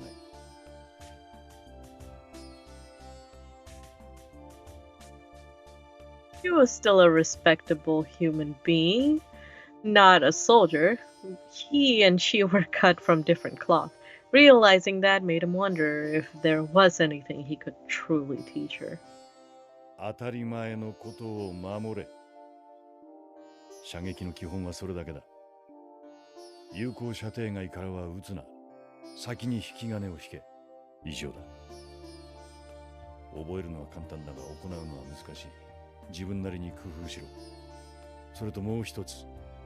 交戦したのなら必ず相手の息の根は止めておけ。Good advice. Do not shoot someone and then leave them alive. That is how you get villain origin stories. Yeah. No, ain't nobody got time for that. She wanted it. That was clear. And while she might never make much of a rank and file soldier, there were better things for her to do than learn regulations and squad tactics. She could survive best on her own. Away from the conventional battlefield, she began to achieve startling results on extreme solo missions. And the more skilled her opponent, the more she rose to the challenge. She a honey badger, I'm calling it now. She was a natural-born duelist. Oh my god, like Yuki? Hey, no, that wasn't quite right. The girl was an assassin. Sam had to admit that she improved each and every day. The almost daily change of pace was good for him too, as a teacher. The only problem was the source of her motivation. お前はまだ復讐を考えているな。She fell into her typical sullen silence, a scolded child unwilling to tell a lie. Inwardly, Sayama acknowledged this misstep in judgment. It might have been the makings of a perfect assassin, but the assassin's life would never be a good fit for her. それはいい。復讐は忘 I れる didn't な。 choose the assassin life, the assassin life chose me! だがそれはやるべきことの一つであって全てではない。同じことをするだけの機会にはなるな。憎悪に身を任せるのはたやすいが、それでは生きる屍になる。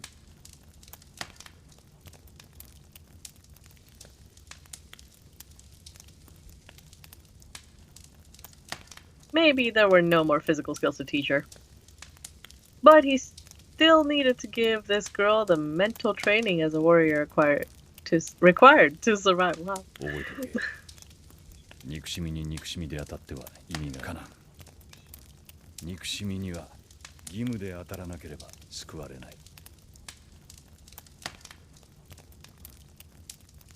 That lesson, more an admonishment, was the one thing that he'd held on to for the wake of his own disillusionment. His heart bore sears that would never heal. His Scars. Oh my god! Scars! Sorry, I got blurry. Revenge was a prize without reward. Claiming it could back you if your heart was made of anything less than steel. A break. Oh my god, it's so blurry for me. And so he told her to harden her heart into something that could not be broken. I was gonna say diamond because but diamonds can be broken, right? Yeah. Yeah, they can still be broken. Never mind. He only hoped it was enough. Even steel wore away over time, bit by bit.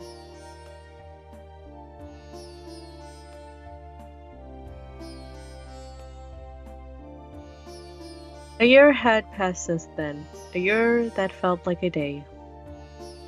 Now one thing in particular arose in his mind. Before this job, for perhaps the first time ever, Kanan had asked him for something.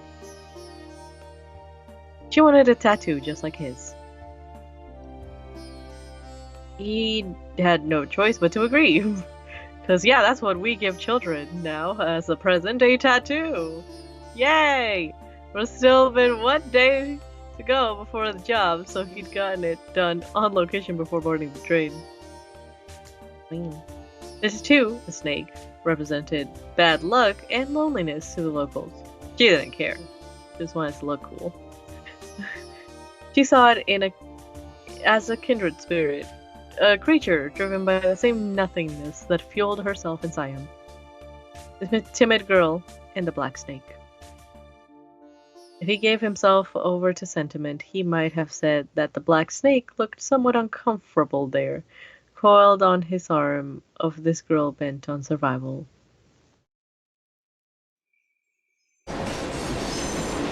That's also a very weird present for a kid to want, like, dang. I mean, she's not really a normal girl. True, bestie. Oh wow, like y'all right in that thing. Kanan and Sadak slithered silently along the underside of the train, suspended just above the ties for I would be terrified. Hurling past beneath them. The slightest mistake and whoever made it would be instantly introduced to an unrecognizable smear of meat. What And a ain't lovely nobody. image. Oh yeah, I don't want that.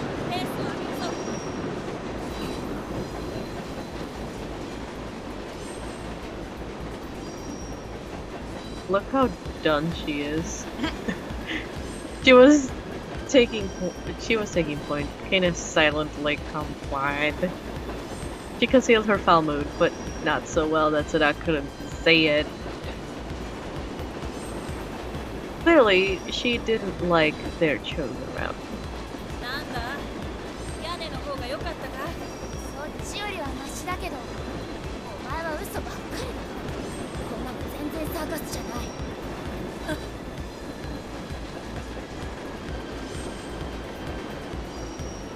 Sadak let out an appreciative chuckle. Had the little princess been expecting more elegant means of reaching their target? 満足できないようじゃ。あとはキングコングになるしかないな。お前、エンパイアステートビルとか大好きだろ。知らないけど、なんかすごいバカにしてるでしょ、お前。もちろん。いや、その無駄口が嬉しくてね。常時おしゃべりなのは目障りだが、こういう状況で余裕があるやつは退屈しなくていい。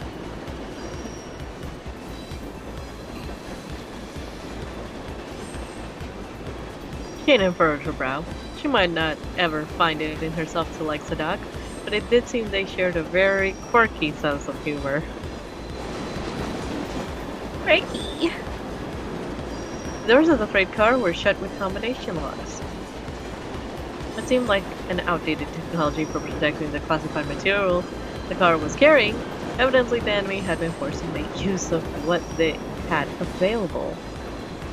Sadak quickly punched in a numerical sequence and the lock opened. Oh, smart. She had acquired the code sequence before arriving on the train. Due diligence for a codebreaker. We appreciate the hustle.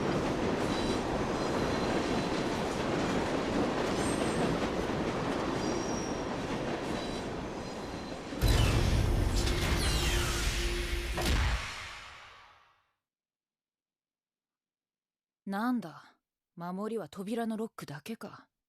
中に何人かいると思ったんだが、Oh, that's セキュリティに自信があるのか、それともトップが間抜けなのか。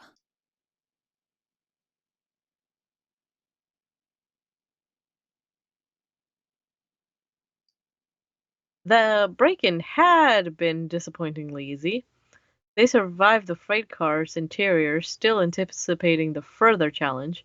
The space was divided into two compartments. One was sealed and held the item they were after, while the other, in which they now stood, housed a console room for managing the first.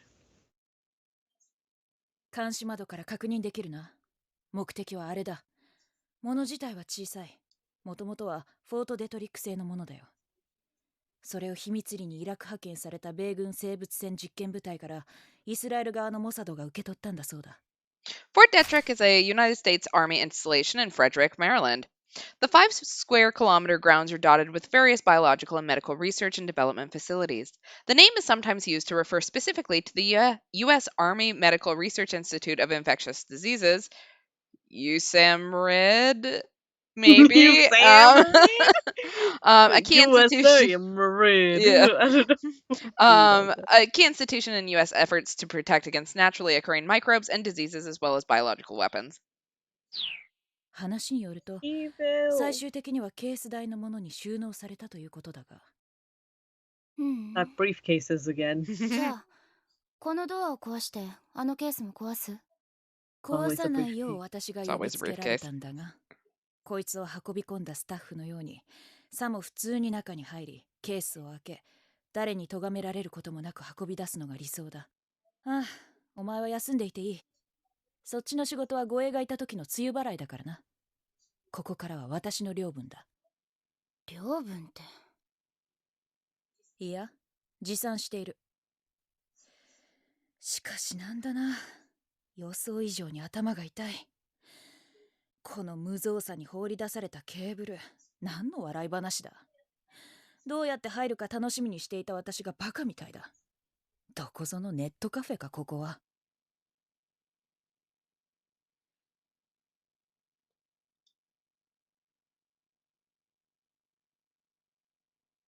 The duck grumbled as she hooked up her laptop.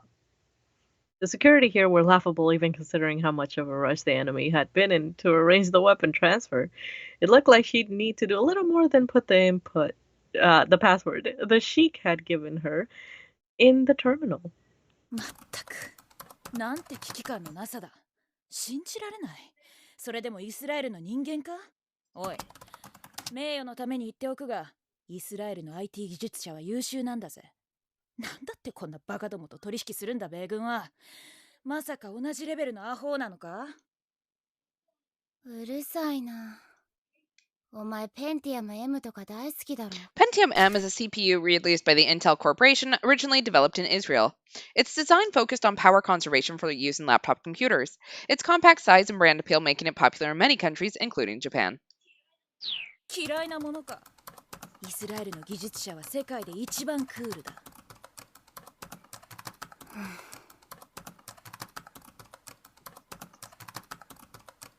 Kanan frowned. She might be loath to admit it, but their opinions really were very similar. Ew.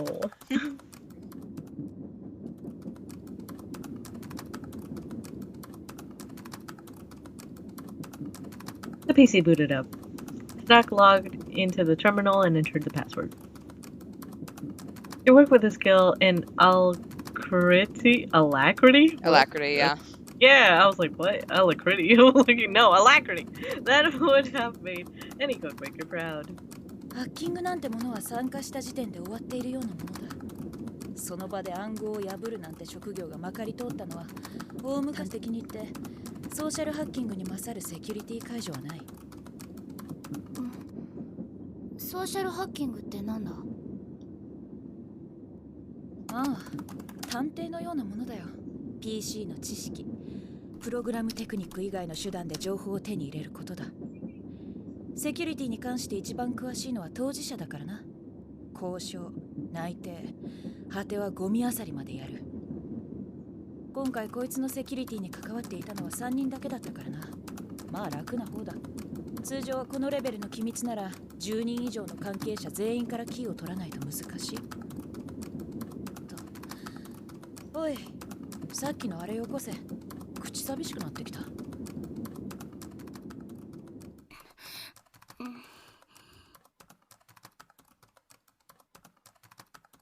Kanan frowned but handed her a sugar stick. No, my sugar stick.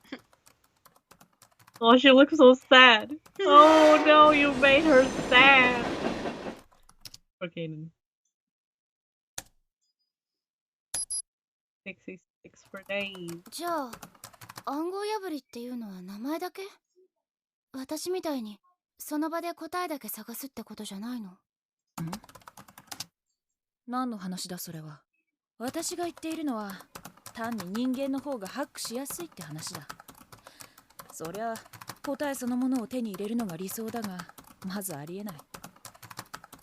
それにソーシャルハッキングも数値を埋める行為だぞ。調べ上げた感情や性格、経歴を数値化しないと解は得られない。その後手に入れた情報を整理し、公理に基づいてパスコードを導き出す。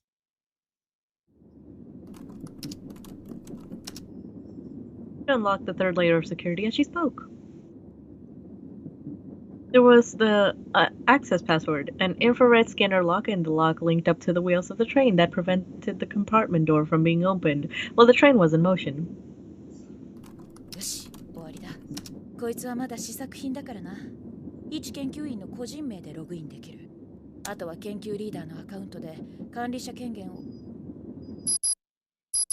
何？どうしたの？パスコードが変えられている。お手上げだ。優先順位の高いものから打ち込んだが3つとも外れた。じゃあこの1時間後っていうのは？1時間パスコード入力を拒否されている。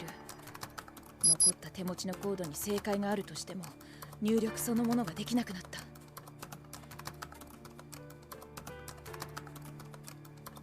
They were running out of time.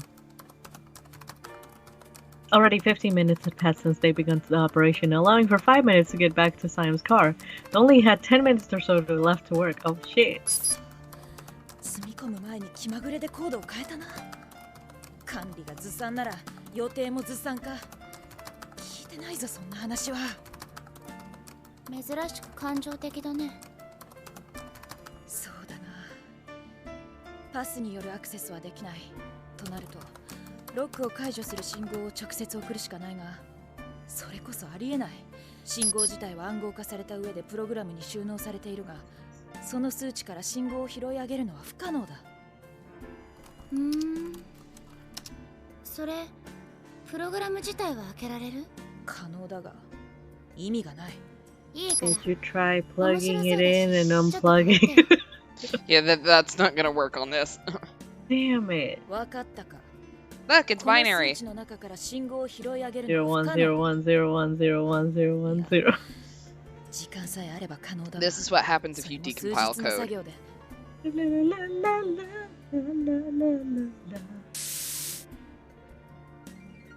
Oh 信号 snap. 的とこれだ。189A C4555893 I'm glad I don't have to read that. 888-312-C367-AB29 I've done a little bit of code decompiling, and I hate doing it every time. It looks like a lot. It is. It's a lot of guesswork. Looks like too damn much. 当たりならあの中のものは私のだけど。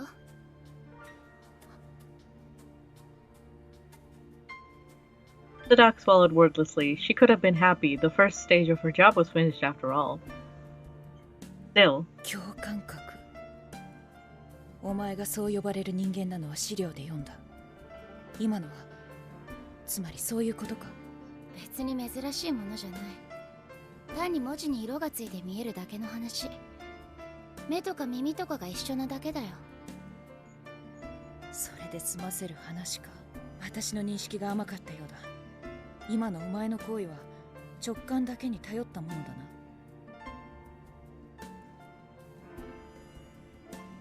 synesthesia, a curious condition found in people all over the world to varying degrees.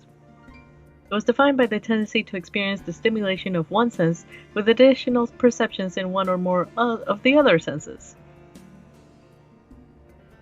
Human beings have 5 senses: sight, hearing, taste, touch, smell.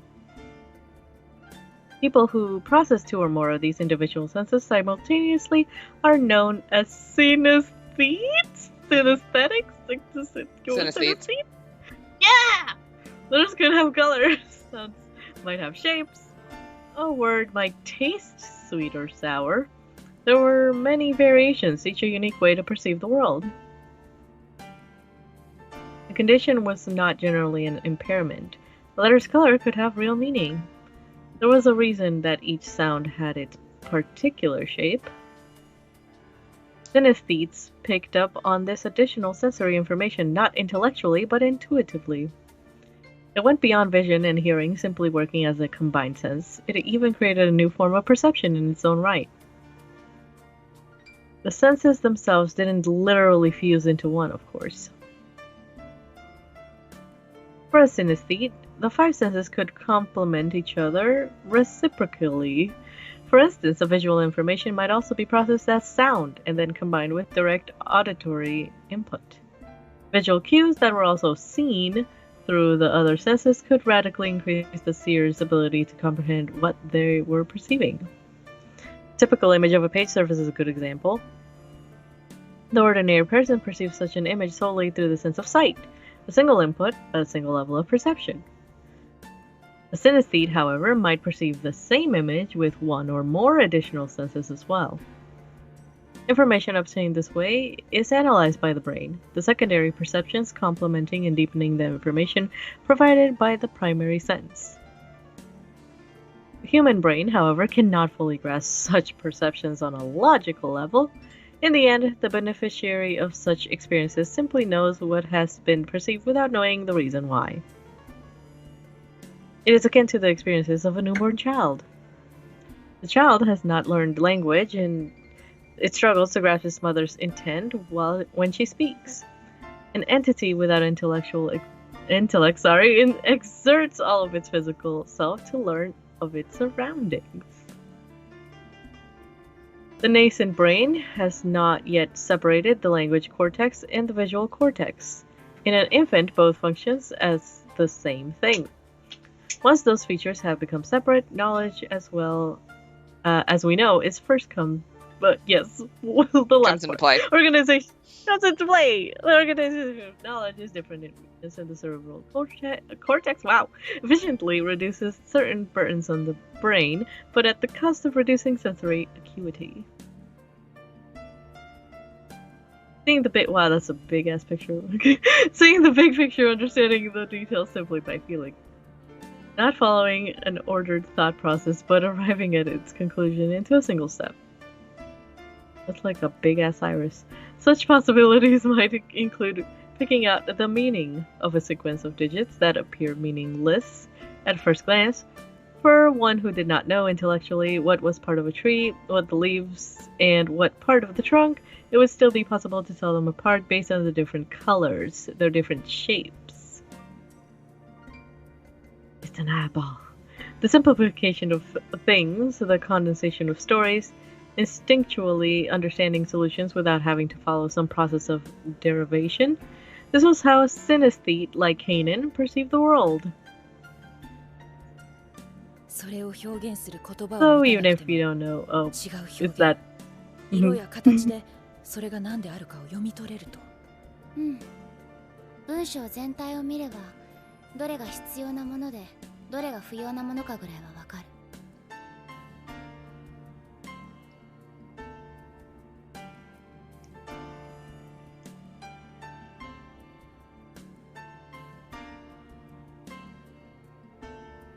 That's you. Oh! My bad. If the text as a whole contained some story, the programmer's intent was there in the cipher. She could pick up on it in those colors and flavors, feel the touch of the meaning on her skin. Because of the very nature, Kanan could look at a sequence of unknown information and immediately sense which parts were important. She had learned to accept that she couldn't understand the why behind it. でも、こうなったのは2年前からだ。以前は肌触りぐらいしか感じられなかった。その今じゃ音とか匂いも同じように感じ取るから前よりは見えるようになったけど。共感覚は先天的なものだというからな。お前の場合何らかの後遺症で共感覚が強くなったのか。それはつまり Why are we talking about this when we're on a time limit? Right, her faculties had improved through random happenstance. Perhaps when she was on the brink of death, some of her bodily functions had broken in order to keep her alive, and had somehow changed while she recovered. 皮膚感覚の優れた生き物は波で周囲の情報を測るというが、お前の感覚はそれに近いと。近いのかな。そんなのは知らないけど、その気になれば周りぐらいは見て取れる。では今私が何をしているかわかるか。うん。肩をすくめているのが匂いで見える。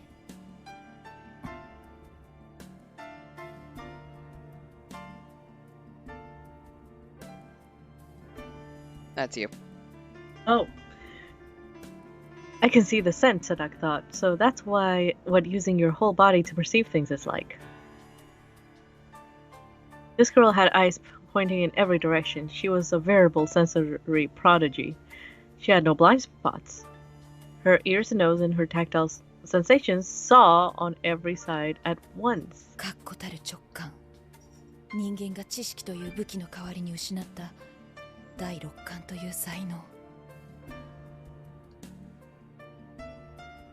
Maybe it wasn't so remarkable after all. It was something all human creatures had once possessed, an early gift taken away from them by the serpent of primal knowledge. Progress, not regression, had cost mankind this capability.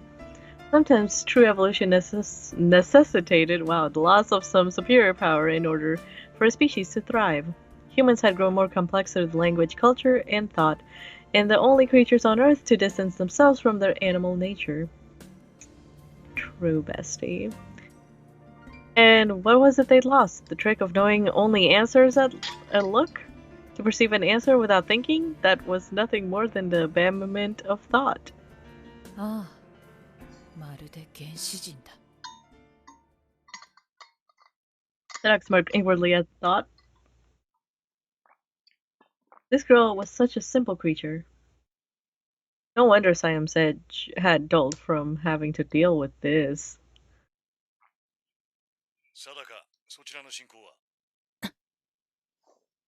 The sudden sound of the radio snapped her back into attention. They had under 5 minutes left to go. 問題ない。少しばかり予定が狂ったが、お嬢さんのおかげで解決した。そうか、急げ。こちらも雲行きが怪しい。護衛による乗客晒しが始まった。スパイ容疑だそうだ。引き延ばせて2分だぞ。こっちではいつものことだよ。了解。リンチが始まる前には戻る。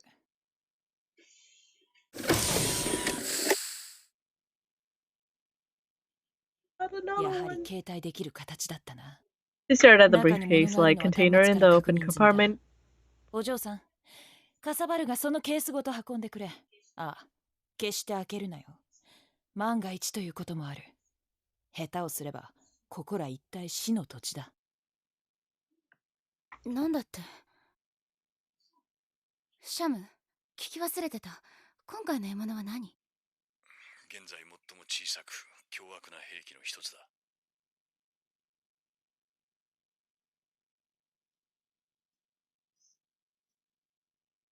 There was a brief silence, but Kanan already knew what his words implied. A chill ran up her spine. She could feel the latent thread before her now. シャム、これは。米国疾病予防管理センター格付け最優先リスクグループ4 CDC is an abbreviation of Centers for Disease Control and Prevention. I know that no one needs this reminder right now. A What is that? Yeah, a multidisciplinary research institution under the jurisdiction of the United States Department of Health and Human Services, or HHS. Headquartered in Atlanta, Georgia, it is known as one of the world's foremost organizations in the field of virus and infectious agent research.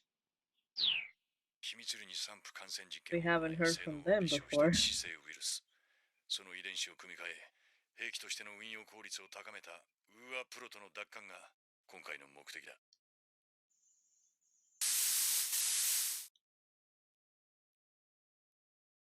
That was it. That was the name of the fragment of hell that had brought ruin to her life 2 years earlier. Wa. A microscopic demon released by mankind. Damn bastards. It was the year 2000. A retrovirus awoke in the Drakensberg region in South Africa. A retrovirus is a type of virus that reads genetic data and uses reverse transcriptase in order to copy its own RNA. Put more simply, it uses the cells of other organisms to make copies of itself.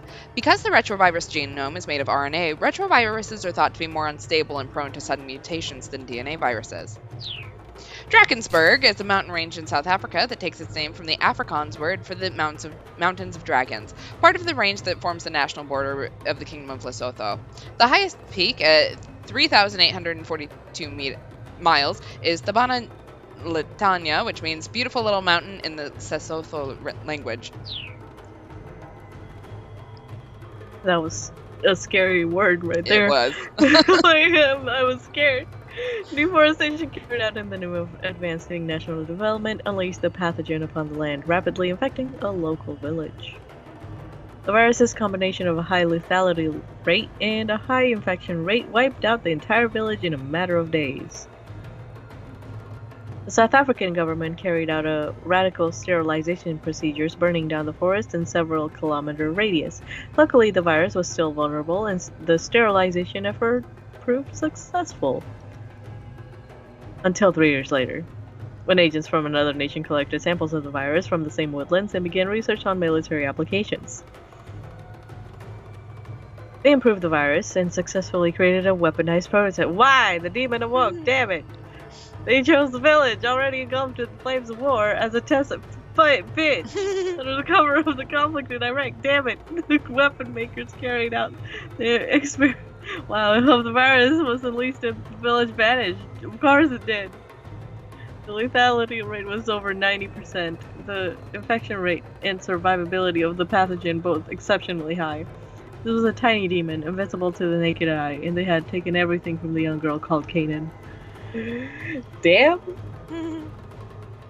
After that, there were rumors of further development. Why? The improved form of the virus was given to the name Wa. The last of the prototype that had destroyed the nameless Middle Eastern village was frozen.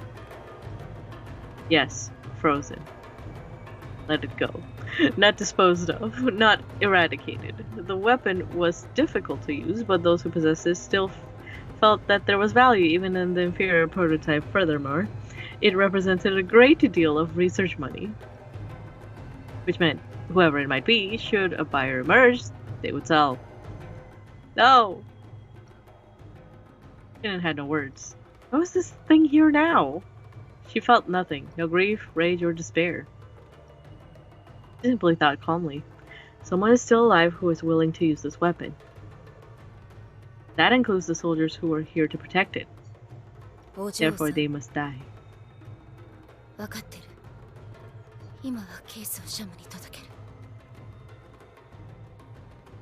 She spoke. She moved mechanically, removing the case from its compartment. Whatever free will she'd possessed a moment before had vanished. The doc watched her, satisfied. Then both girls stiffened with alarm. A message appeared on the monitor. Case connection broken. Security breach possible. If disconnection is unresolved after 60 seconds, alert broadcast will commence. 警報は解除したんじゃないのか。文句は後で聞く。今から接続するには間に合わない。シャムに連絡を。The call was brief and the conclusion was clear. The parameters of the job had changed. A fight was unavoidable. They would need to strike first. シャム、私は。後部車両の護衛はこちらで無力化する。その間全部車両の護衛を押さえつけろ。後部車両を制圧した後引き際を知らせる。For the time being, Kane and Sadak were trapped. There were 7 hostiles ahead of them and 7 more behind. Damn it. All the girls could do now was set up the freight car to buy themselves time, and yet... I think this calls for a more aggressive solution.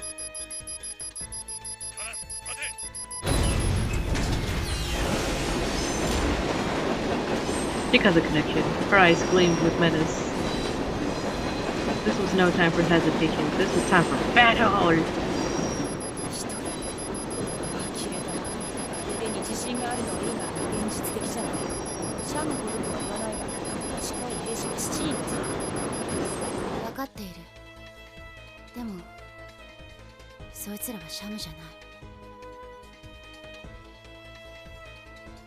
Kinnan was all action. There was no room for emotion. She analyzed the problem. Now she was going to solve it.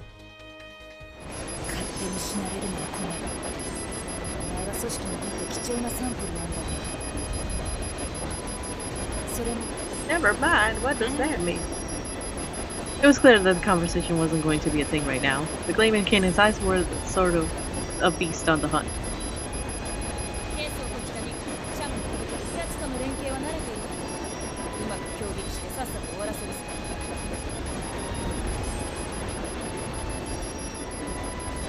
Kinnan paused. Near as she could see, Sadak's words didn't have the color of a lie. She was a codebreaker and forced by the situation to fight.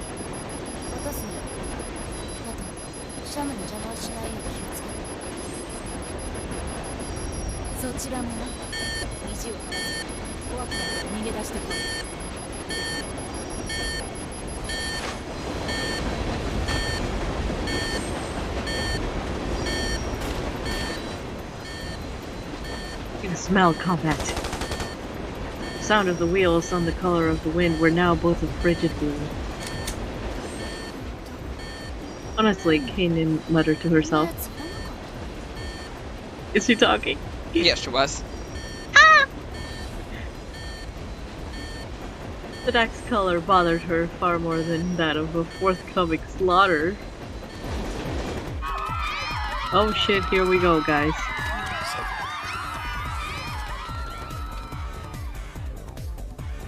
The car had devolved into chaos.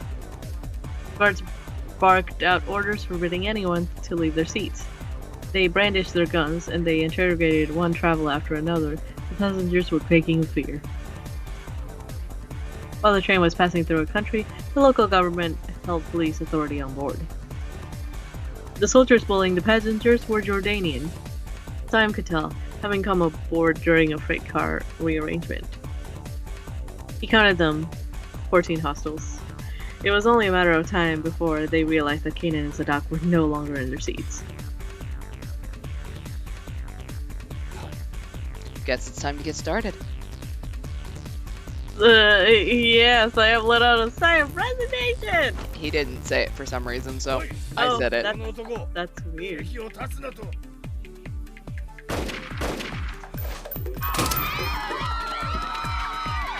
Now things are getting interesting. Simon walked wordlessly towards the front of the train.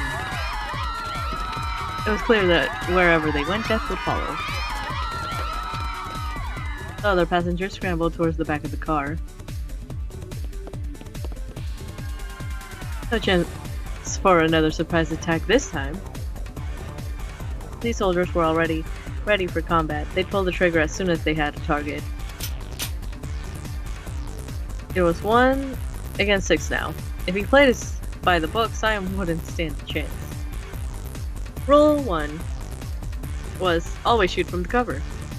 It was the first lesson he taught his students. Thing was...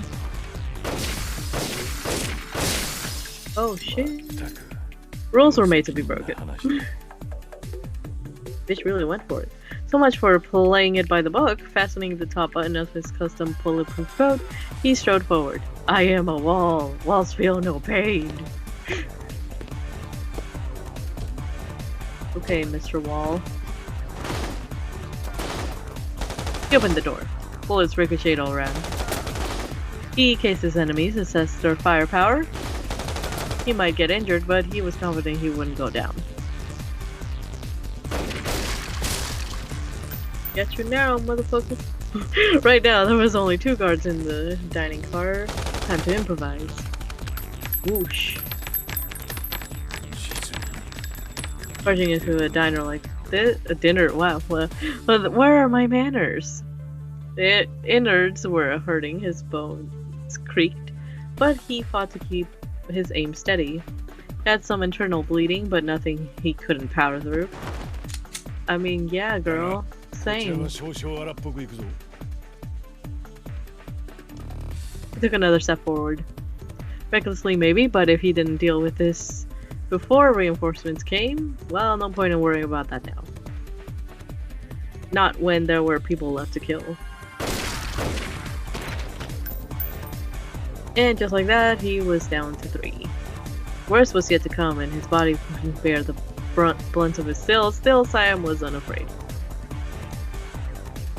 He was dead from the beginning, a walking corpse. He traded his courage, his passion, for emptiness without fear. And there's your girl! Kanan's heart beat every time she was blaring, with the blaring alarm, but her mind was clear. With mechanical coolness, she considered her orders and the time she had available to carry them out.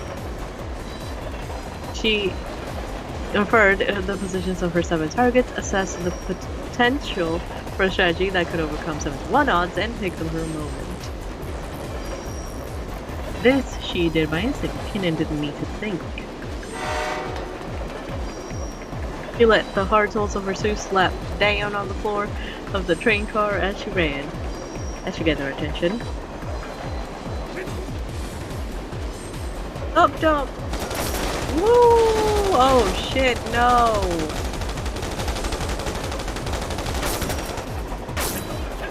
How she dodged out, we don't know. Soldier sprang into action. The gangway doors opened as the leading guard stepped through. And as the leading guard's red-clad figure flashed onto view, the adjacent car and her hair streamed in the wind.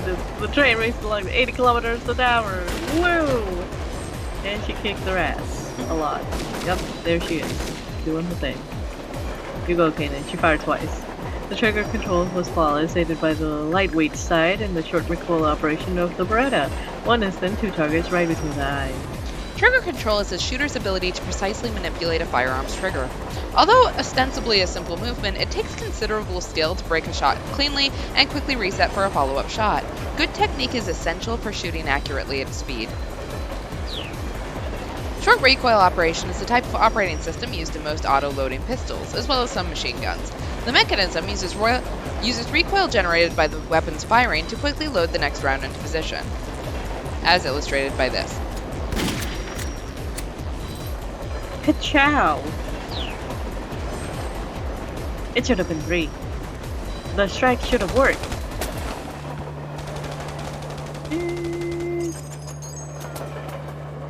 But she only got 2. I failed. She missed her shot at improving her odds 4-1. Or maybe instead of blaming herself, she owed the enemy some respect. They moved well. At this rate, failure was just a matter of time. She didn't have the firepower to go up against 5 well-armed opponents head-on. At the moment, they were equal footing, both sides cowering until covered. They'd never be able to pick them off one by one.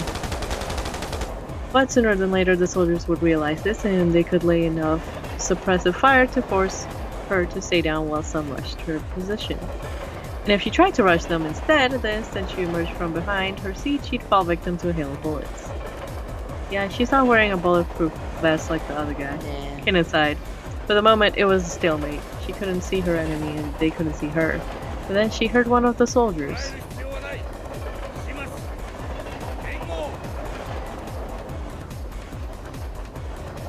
Guards were using hand signals, but Kanan could perceive them as sounds. The vibration of the guard's movements, the sound of the breathing, and the scent of gunpowder. That was enough. They were on equal footing anymore. Her 5 heightened senses melded into a single potent awareness. The enemy was on her turf now. The angle of the floor and the walls had strengthened the positioning of the wooden seats, the humidity of the air, subtle cues of friction and impact. There was nothing she could not detect. Her synesthetic perception precisely mapped the interior of the car inside her mind, showing her everything that she needed to know. There was no vague impression or rough calculation. She had an innate grasp of the exact spatial relationships of everything in this limited battlefield. Now all she had to do was wait for the approaching enemy soldiers to reveal the last bit of information she needed.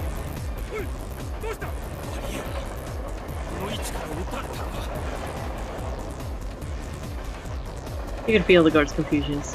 Her snapshot shouldn't have landed, yet it had caught the advancing soldier right between the eyes. The survivors were breathing raggedly now, even their lungs betraying their alarm. The unexpected counterattack brought bewilderment, then a rush of fear. Still, Kenya knew that if she simply tried to brute force approach, she charged the enemy position, she'd only provoke them into bringing their full firepower to bear. That would limit their options. She needed to modify the parameters of the fight first. Kenan was outgunned. She wasn't going to be able to change that. She might be able to drop one more of them with another quick shot, but then she'd only wind up getting overturned. She had one option left. She could abandon cover and go for broke. She'd need to drop 4 targets in the span of a single breath, or she'd be done for.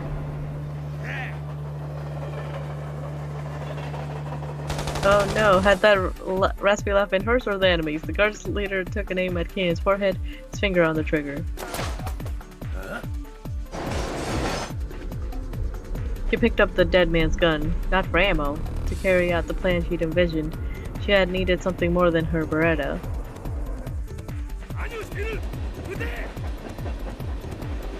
The leader of the guard cried out. The subsequent barrage was too uncontrolled to be called suppressing fire. Suppressing fire is fire intended to prevent the enemy from moving. It's frequently used when the opponent is behind cover. It can be an effective means of gaining a tactical advantage by forcing a foe to remain in a given position. The 4 men fired wildly, trying to vain follow Kana's nigh-human movements in his better way. She could read the ripples of the air, even predict the movements of the soldiers' muscles, the angle of their gun barrels, and the trajectories of their shots. But she knew she couldn't hope to dodge every bullet. So before the storm could strike, she dived out of the door of the car. Wow, what a badass.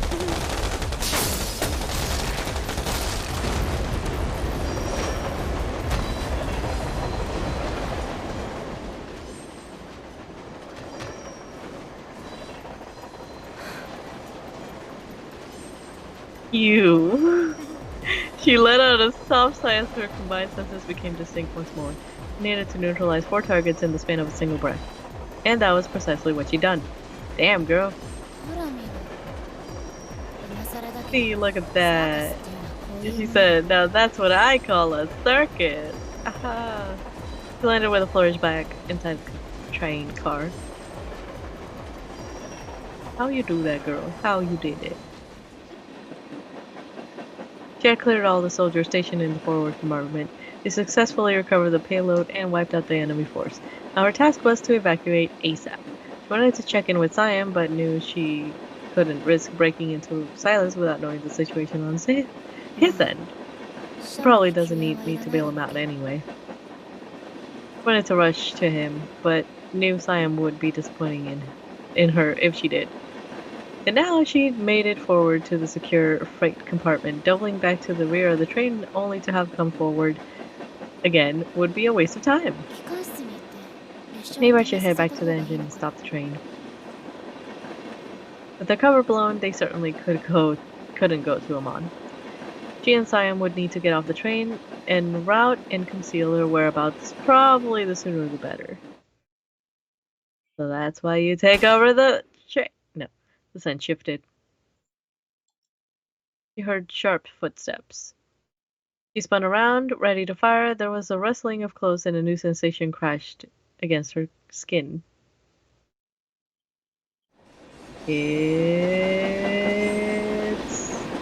Sadaka's arrival had helped put an end to the gunfighting in the rear troop compartment. She caught 2 of the guards in a pincer attack, and before the last enemy had a chance to regroup, Saima had managed to gun them down.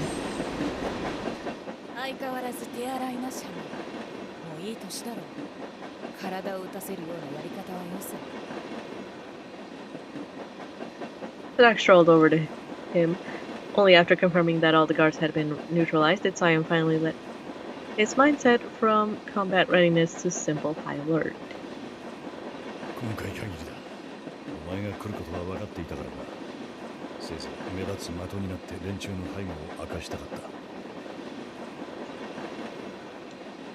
Tension between them eased. It had been years since they'd been alone in the same room together. らしくない戦術だ。どうして後ろの車両に下がらなかった？優位な地点を確保しながら徐々に後退すれば敵の戦力分散も誘えたはずだ。Time considered, maybe it really hadn't been necessary to make this car into a battleground. If it had accomplished one thing, it was allowing the fleeing passengers a chance to make it to safety. まさかとは思うんだが、ちょっとした正義感か。雇い主への配慮だ。ことが発覚した以上、我々の素性は知られるだろう。解放戦線に雇われた側として、お前たちへの悪評を立てないよう努力したつもりだが。今回の件はウイルス兵器なんてものを持ち出そうとしたイスラエル側に非があると。あくまで我々が鉄槌を下すのは彼女の盗人どもだけだと。なるほど。それは少し嬉しいんだが、同時に後味が悪いな。それはどう？だってお前も私もトロほど嫌いなものはないだろう。せっかく守ったのに無駄な努力をさせてしまった。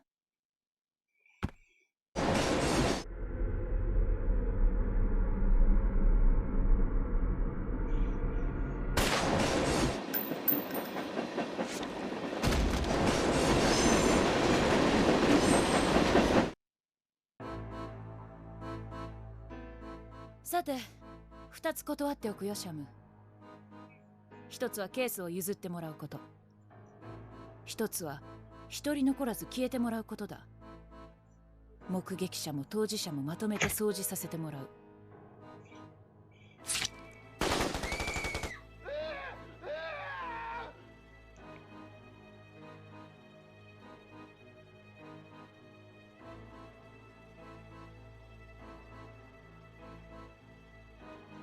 Mana?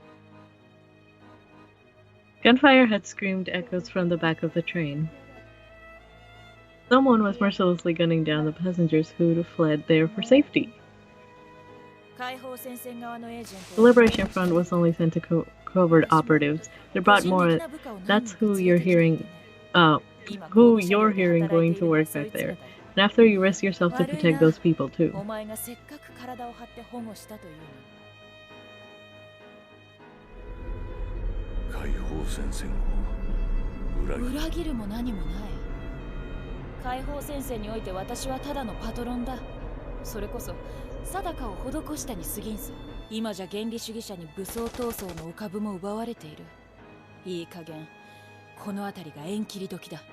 A fundamentalist is one who believes absolutely in a particular religious doctrine, used here to refer to Islamic fundamentalists.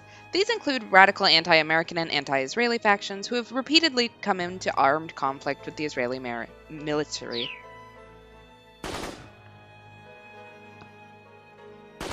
Slaughter continued. Several passengers who had managed to flee the rear of the train still cowered, trembling in the car where Siam had battled the soldiers.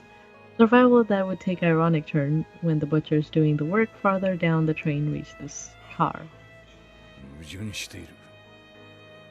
そのトランクがあれば、解放戦線もお前の望み通り物騒になるはずだが。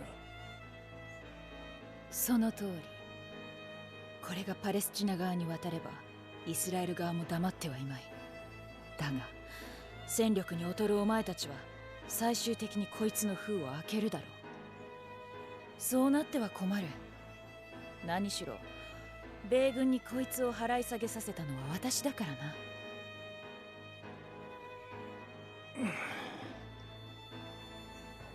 欲しいのは一 I am 緒。 let out of her skin. それもとびきり物騒なね。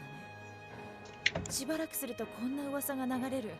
米軍流出の生物兵器が輸送途中にヨルダン国内で襲撃され奪われ、輸送計画はイスラエル強硬派、襲ったのは解放戦線、ウイルスは誰の手に渡った。どれも真実はわからない。だが緊張だけは高まる。欲しいのはそれだけだ。ハルブはよろしくない。こういうおもちゃはきちんと使い方が分かっている人間が管理するものだ。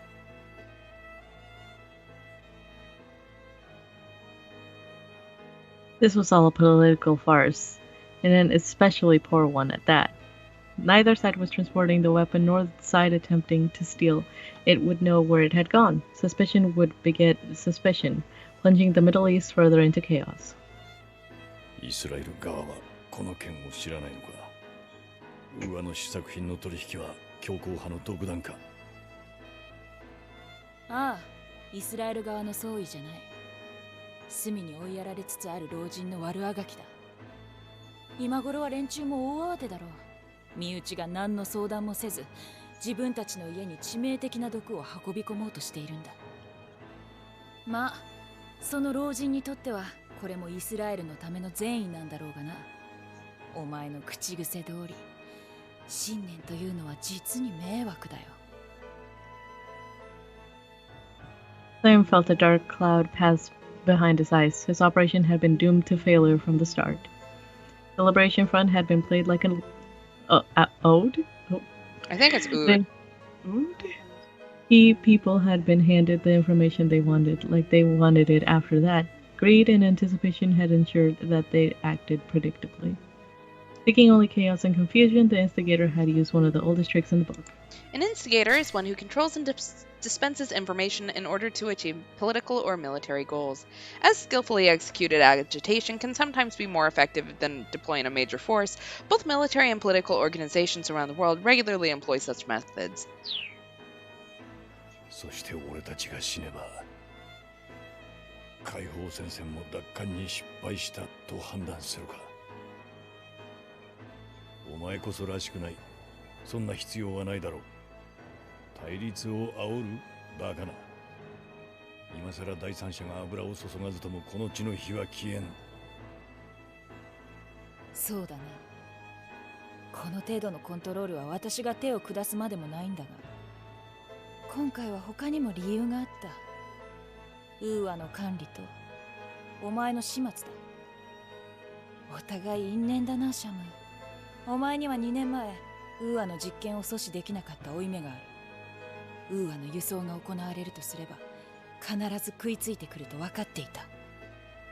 となればお前を始末できるとしたらそれはもう私ぐらいしかいないだろう。もっともお前がここまでふぬけていたとは思わなかったが。当事者の口封じか。ウーアの存在を隠すのに俺が邪魔になったのか。ああ、だが決めたのは今じゃない。私は初めからお前を始末しようと思っていた。初めから？俺がウーアを知ったのは2年前。お前とは4年前からの付き合いだが。だからさ、お前は私の素性を知っている。生まれとかそんなどうでもいいことじゃない。兵士としての私の癖を知りすぎている。Time stared at Sadak through a haze of pain. Any secret weapon becomes less effective once the true capabilities are known, and she sees herself as the weapon. She'll kill me to maintain her effectiveness. まさかな。極めて個人的な機密保持とは。それでカナンは？ああ、あれがウーアの生き残りであることも知っている。お前と同じ問題だよ。致死率 100% だったウイルス兵器の生存者だ。なぜどうして生き残ったのか。生存者分析は貴重なデータになる。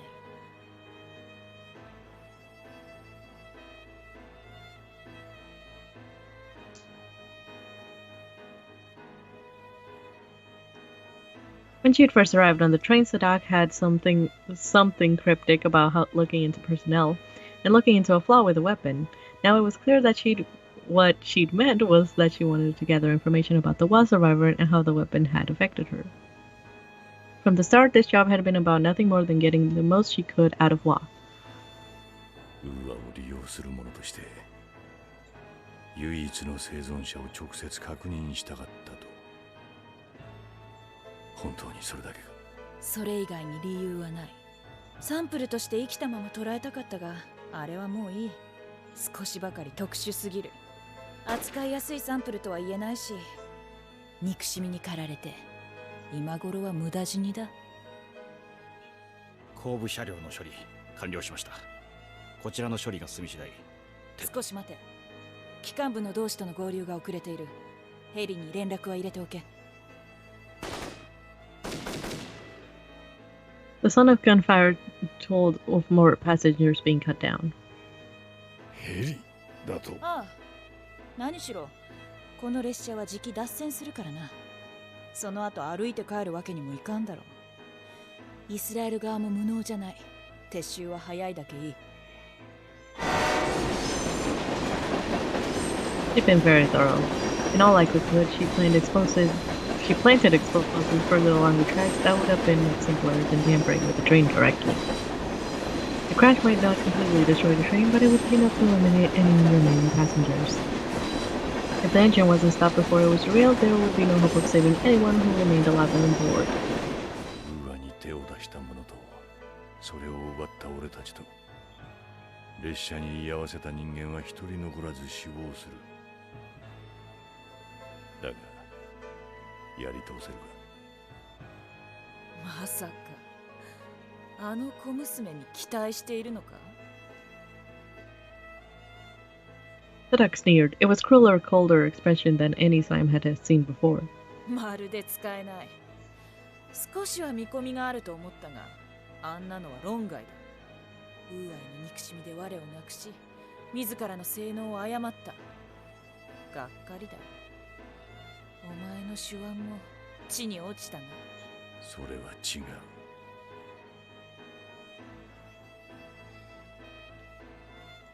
He was dying, but his voice was firm. In the back of his mind there was a whisper. Sadak had sent some of her men to the engine compartment. Why hadn't they returned? 何が言いたい、シャム。どうということのない自明の話だ。恐怖を知っている者は憎しみでは動かない。カナンはお前や俺とは違う。The chill between them became acute. She lifted her gun, taking an aim at Slime's forehead. Her expression said it all. This man before her had fallen from grace, and her disappointment had turned it deadly. 断っておくが、私はお前を同胞とは思っていない。それが正しい。なぜならお前は。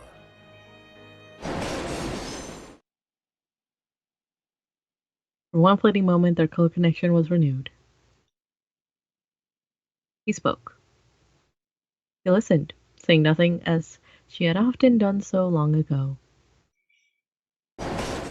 気が変わった。やはりとどめを刺しておこう。なぜ初めから頭を打たなかった？ジンクスだよ。今までお前は何度も被弾したが、不思議とただの一度も頭に当たったことはなかっただろ。Her voice was hollow as if she'd already put it all on an end. She raised her gun.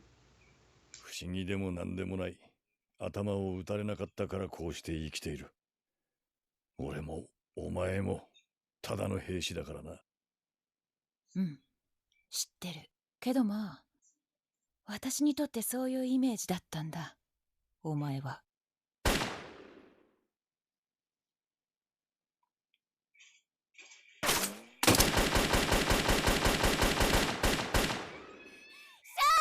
So I don't think she liked that. Nope. Kanan came charging from the adjacent car. In the heat of the fury, she fired wildly, but still managed to knock the gun from Sadaka's hand.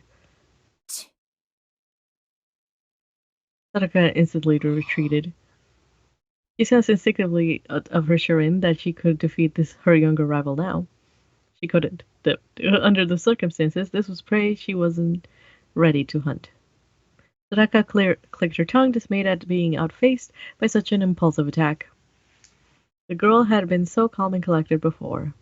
Somehow she'd been transformed into a creature of pure emotion. A warrior, undefeated, and clearly beyond Sadaka's capabilities.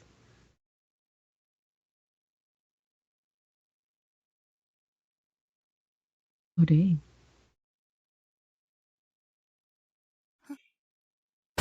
The sun shifted. She heard sharp footsteps.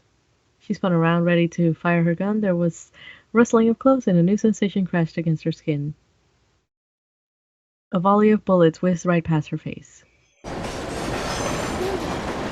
how? A chill ran down her spine. There were enemies other than soldiers on board this train.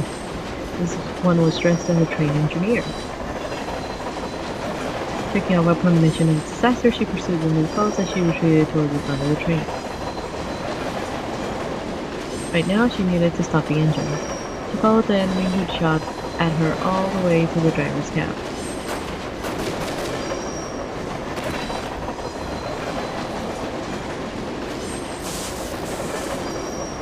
Whoever the fake engineer was, he went to find and blast and finally collapsed without a word.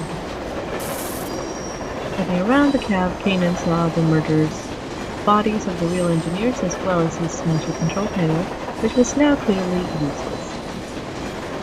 When this guy was wrecking the train, Kanan thought he must not have been in league with the soldiers protecting it.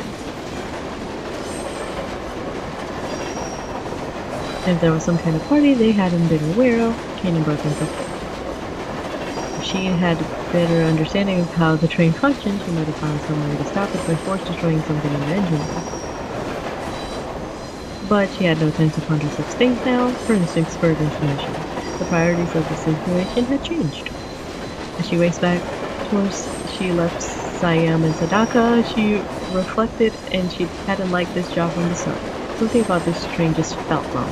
It modeled the colors and boded ill from the beginning.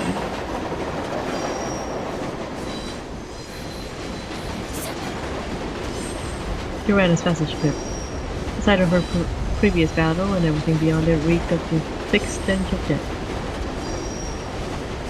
Her dread of what she would find was almost overwhelming, and she headed into the compartment that she held in the second group of soldiers.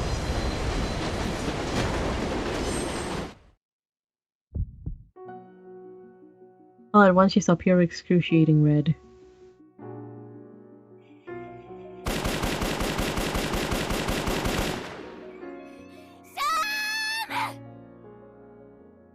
Violent emotion surged through her as she cut loose with a wild barrage. It was the first time she'd first picked up a gun, and she'd fired without certainty that hit her mark.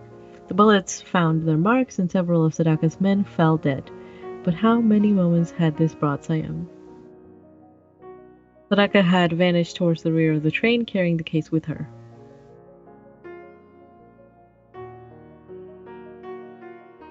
Nan didn't even consider following her. Instead, drum-struck, she dropped to her knees beside her mentor.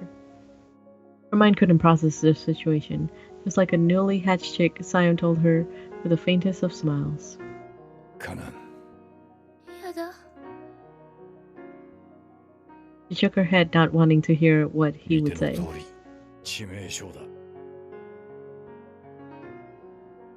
His voice was calm. She stared at him, silently pleading.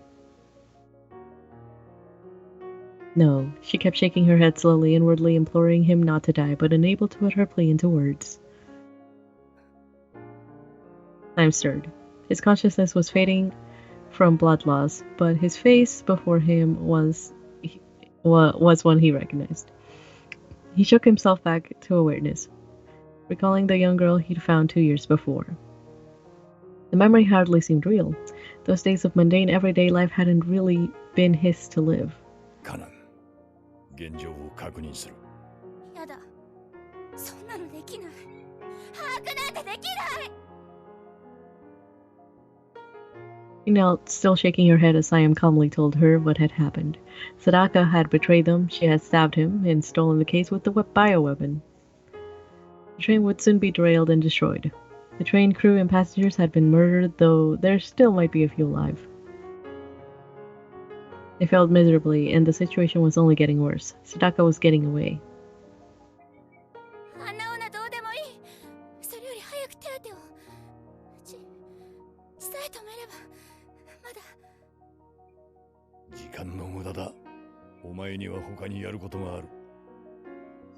目を覚ませかな。これは特別なことか。俺とあの女は同じ兵士に過ぎない。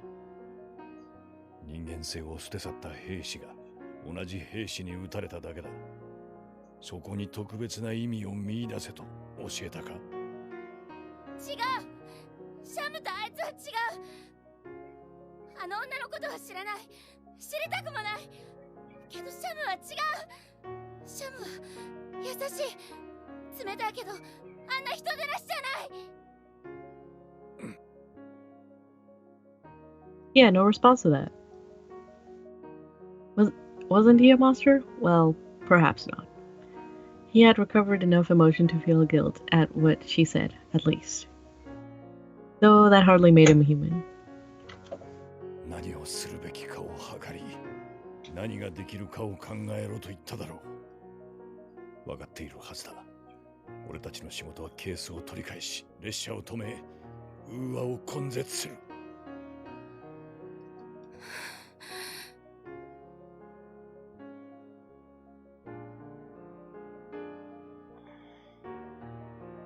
It wasn't fair. He knew how to press her buttons.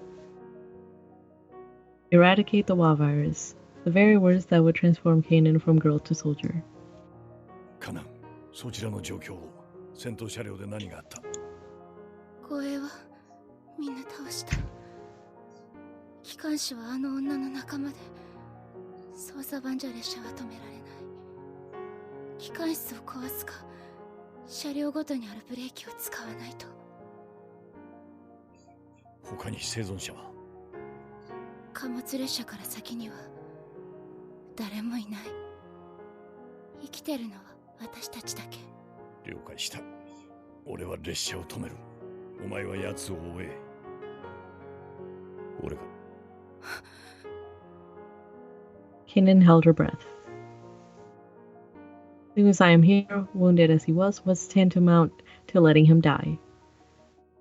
And why shouldn't she worry about stopping the train when they were only passengers still alive?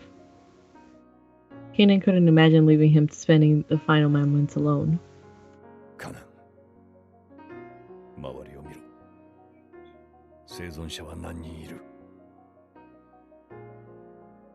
The soldier's edge wiped away her sentimentality. 教えてくれ、カナン。何人いるんだ？ She lifted her downcast eyes. In all their time together, she never once relied on her exceptional nature. He had never shunned her for being different, always accepted her together with her curse, her gift.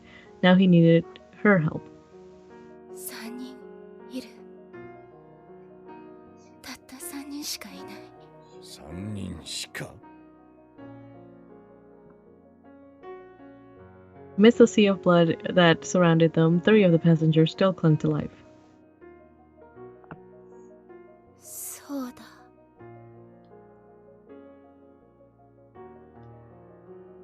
If they had any chance of survival, even with medical care, probably none of them would make it. But that wasn't how Siam saw things, or how he wanted her to see it. 違う。3人も助けられる。 At that, he nodded, and maybe just a little, he smiled. 列車は俺が受け持つ。連結を外しブレーキをかける程度だ。この体でも十分に現実的な役割だろう。だがお前の方は少し骨だぞ。うん。でもすぐに戻る。Her voice or emotions were under control at last. She was a consummate warrior now. He just trained her to be. カナン、お前は戦争によって過去を奪われた犠牲者であり、奴は権力闘争によって過去を失った敗北者だ。兵士としての起点は同じだが、あり方は異なっている。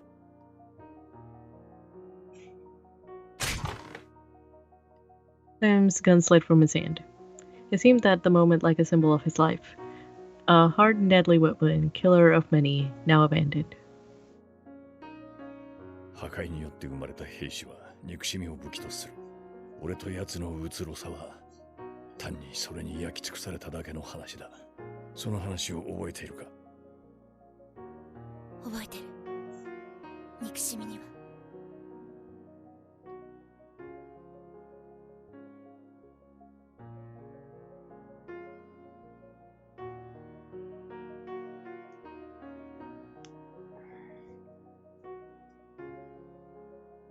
That's you. Oh, is it? Yep. Oh, okay. Hatred must never be used as a means of fighting back, even if the power it gave you destroyed your opponent. If you cultivated such power, it would destroy you too in the end. Well done, he thought. Perhaps he really managed to pass on all he could. His lips curled into a ghost of a smile. It once said that death was the great equalizer. That it came the same for everyone, no matter who they were. Now Sion's time had come, and Kanan realized with a sudden and surprising calm that she'd accepted it. 最後のタリウムだ。奴を逃がすな。より多くの命を救え。うん。シャムも元気で。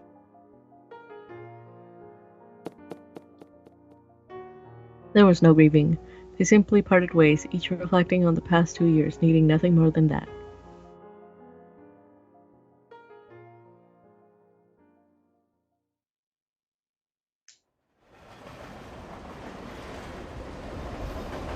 Tanaka stood atop the train. The scenery of the uniform ground for much of the journey was now dotted with green in places. They were drawing close to their destination, this destination she had chosen. Very shortly, the train's usefulness would come to an end. There were less than 2 minutes to go before the rendezvous with the Black Hawk. Black Hawk is an assault helicopter manufactured by Sikorsky Aircraft. First saw combat with the U.S. Army during the invasion of Grenada in 1983, and in more recent years has seen service in the Iraq War. It is used by over 20 nation-states, including Japan, Australia, Egypt, and Israel.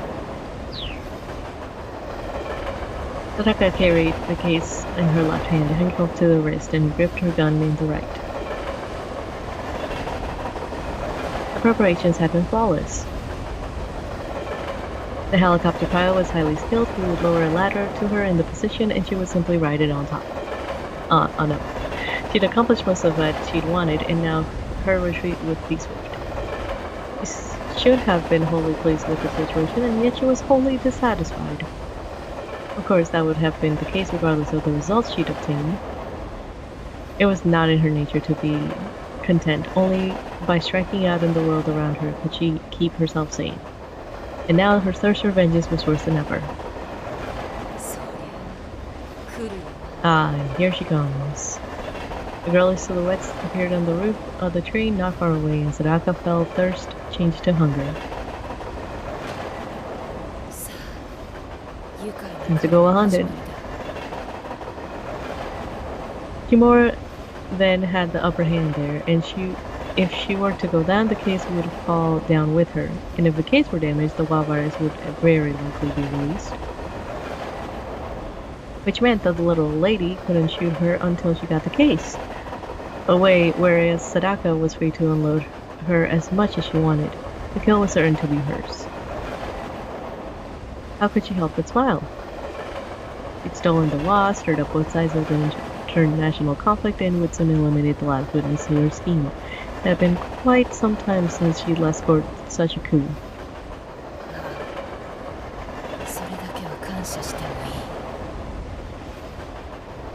Her target was 3 cars away. Knowing her pistol's effective range, Sadaka gave herself 80% chance of hitting. If Kanan had been 1 car closer, it would have been 100%. And since it wasn't, the girl could fly, and like the girl could fly, she had no hope of escaping death. Sadaka aimed at her train car's roof in the front of Kanan's feet. Time for a little intimidation. Let's show this upstart what real skill looks like. She needed to understand that a step closer to me is a step into certain death. さて、どこまで踊れるかな、お嬢さん。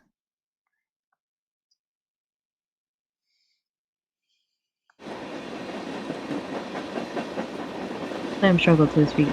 He had a final job to do.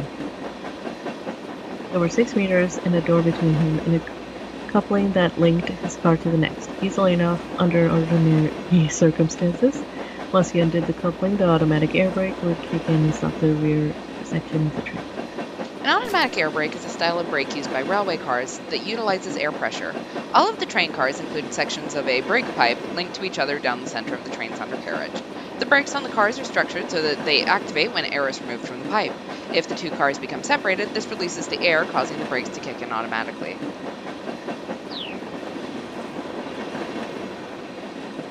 The distance seemed fast. How much time was it going to take him to do something as simple as waking up in the morning and washing his face? It was altogether too long to a treacherous of a journey. A journey that would use up all the remainder of his life. So they still haven't disappeared on me. But old memories played in his mind like scenes from an old movie. There was a time when he had hoped a little girl made nihilism her reason to live. After that, I found hope in another girl's weakness as she clung to her desire to live.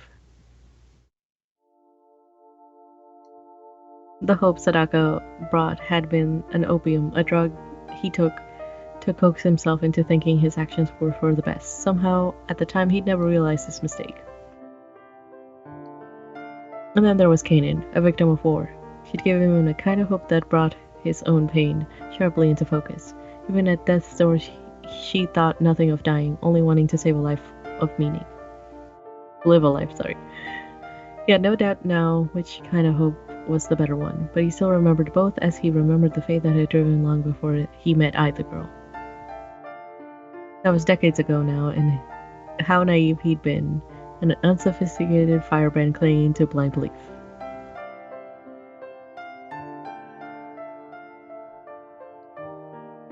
3 wounded passengers, 3 people to save. That thought drove him on. 2 years later, he'd been unable to save anyone. He'd been nothing but a killer. Did that make him a hypocrite now? Perhaps. But if so, for once he could accept his own hypocrisy. Time blinked, his eyesight was failing. Maybe it was the light of truth that had blinded him, and he was paying at last for the sin, for the casting aside his beliefs so long ago. Did he have the stamina to keep going? Of course he did. He trained himself to find new reserves of strength when it mattered the most. War was always like this. After his mind and body had given out, a true soldier could forge onward on the spirit alone, like a servant of the dead. It had been a long time since he'd taken a job that tipped the scales towards the living. Of course he'd always told himself that he killed so that others might live. Mercy and slaughter stemmed from the same behavioral principle in the struggle for self-preservation. Still, a soldier's deeds seemed to slip inevitably towards the negative end of the spectrum. He remembered how long the slide had started, and the motives that had driven him to take up arms and push further and further into the void. I will lose my life now. I will lose this emptiness. At long last, my balance will return to 0. Another memory. Before they boarded the train, the girl had begged him for a special boon. Just what had happened exactly. You're such a liar, Siam. You said it wasn't going to hurt at all, and I had no idea I was going to be this painful. Perhaps at the time Siam simply forgotten how painful it was, and he'd been good at that, after all. He asked if the pain from her new tattoo would impair her from a coming job, and she shook her head. 性能は上がってるよ。 The girl's skills really did change based on her emotions. The good moods were rare, but she was happy and her abilities were remarkable indeed. A tattoo was a small price to pay for that. This girl was probably the strangest person he'd ever known. Meeting her was an honor for him, in a way. Even while her training made her into a soldier, she'd never truly let go of her feelings. Maybe she'd been a spirit the whole time, or maybe her feelings are what helped her through in part. It didn't matter which it was. 家族の証だ。 This shows that we're family, Siam. For as long as I have it, I'll never forget what you've taught me. Remembering it now, she felt a vague sense of fulfillment. For a monster, he'd done a pretty good job.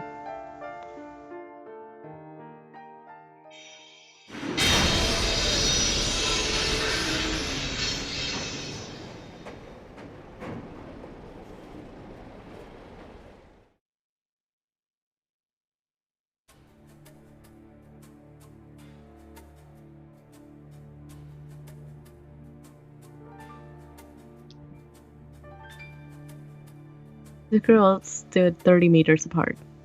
Kinnan had stopped her advance just on the edge of the third car. Sadaka waited silently. Her rival could never hit her from there. Kinnan took one more step. One more and the real fun would start. The curtain had risen on the final act of the drama. The violent drone of the helicopter sounded in the distance.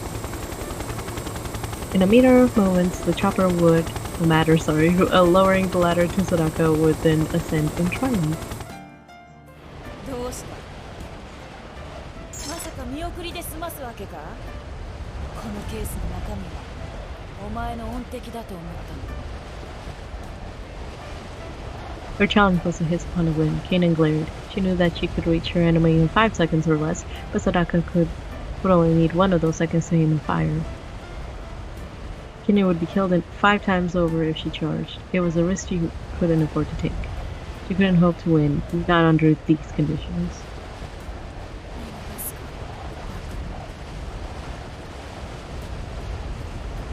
Sadaka's taunt had stung her nerves. Her rival's voice was a jagged claw, a filthy talon scratching at her temples. Kanan ground her teeth in frustration. She had no fear of charging in without a plan. But that wasn't going to work this time.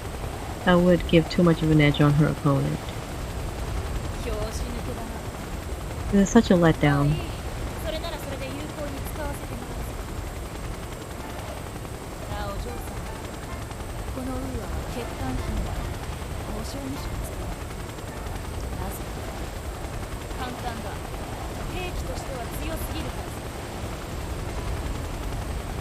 The ladder swayed from the helicopter above. Sadaka could make her escape any moment if she chose. And yet she hesitated, savoring Kanan's defeat.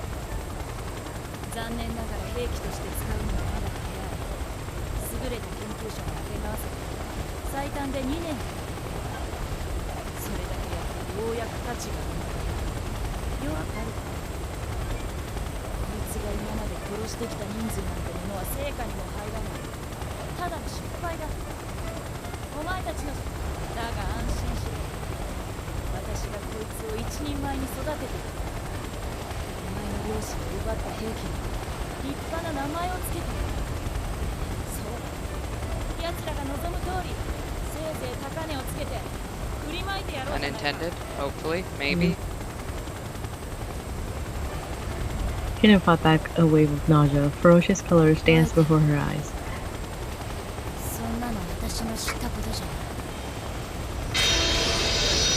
She heard a dull clang from somewhere ahead and a faint shudder through her feet. The train began to slow. The strength filled her limbs. She shifted her posture, ready to spring into action.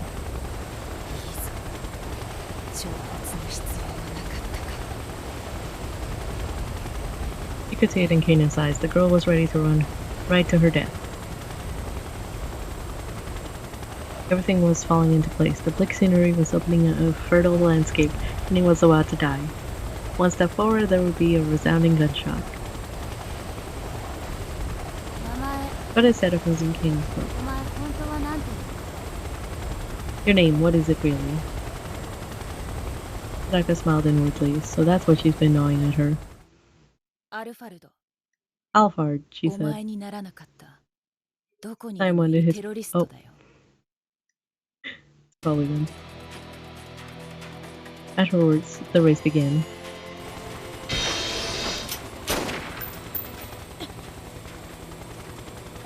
Tanaka Alphard stirred in surprise. The instant that she realized her first shot had missed, she pulled the trigger again. This time, her eyes went wide with shock. この距離で私が外す。 The red-clad figure sped along the train roof, zigzagging like she moved like a bolt of lightning. She once came heedlessly on the death in the air around her. She was no doubt about it, the girl was dodging bullets. For a master of markswoman like Alphard, it was a nightmare come to life. 避けるな。そんな話が。 What Kanan was doing simply couldn't be possible. Just before each shot, she would change her trajectory unpredictably, shifting out of the bullet's path. Evasive movement was the standard tactic, but knowing precisely when and where to dodge, that required an inhuman ability to predict the future.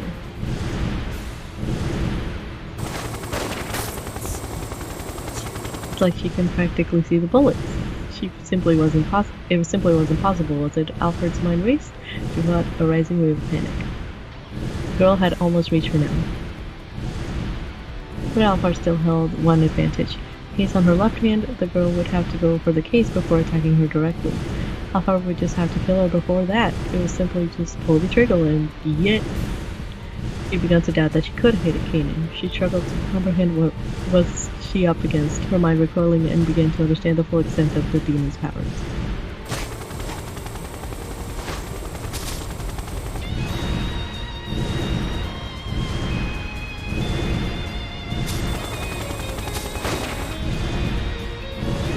I don't know why they're dragging us out. We know that neither of them die here. Yeah. まさか私が見ている銃弾なんかじゃない。 The voice was like a whisper of the devil himself speaking through Alfred's mind. Fixed on her opponent with a victorious glare. 言っただろう。 You can see my emotions? Oh shit. Of course, this girl could discern emotions as they were colors. She wasn't looking at bullets or even at Alfred's movements. She was reading her enemy's expectations. She could tell exactly what Alfred believed, and she would hit her mark exactly when she would fire. It was precisely when she dodged aside. So long as the foe had human emotions, this girl could predict what that foe would do in an instant before it happened.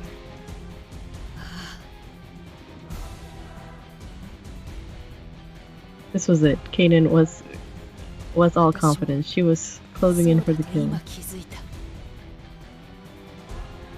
The only way to ruin her enemy's predictions was to do something wholly unpredictable.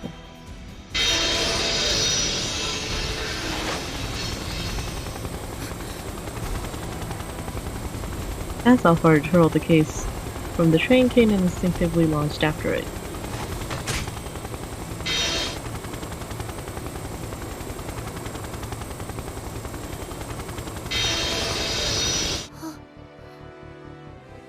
Realizing she'd been baited even if she was stumbling through the air, Kanan clutched the case to her chest and rolled to face her foe, reflexively bringing her gun to bear.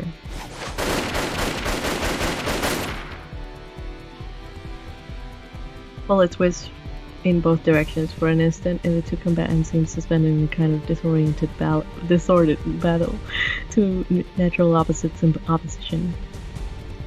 One who could sense emotions and one who could eliminate them. By all rights, they should have been evenly matched, but Kanan's own emotions tipped the scale in her favor.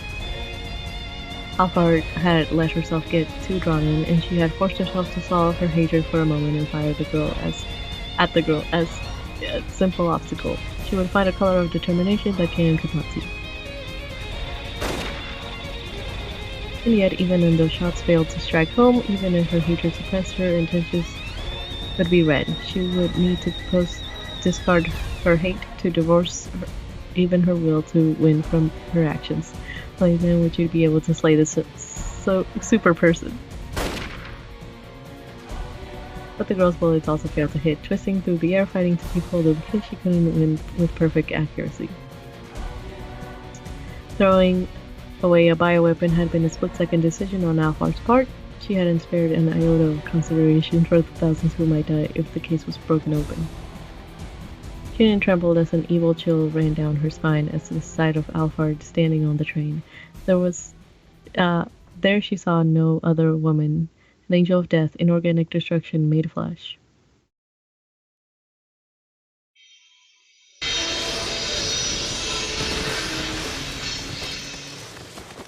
She rolled as she struck the ground, safeguarding the case with her body. The impact scattered her senses. She struggled to remain conscious as she bounced along, focusing on protecting her precious burden. If it broke open now, everything she had Siam had done would be for nothing.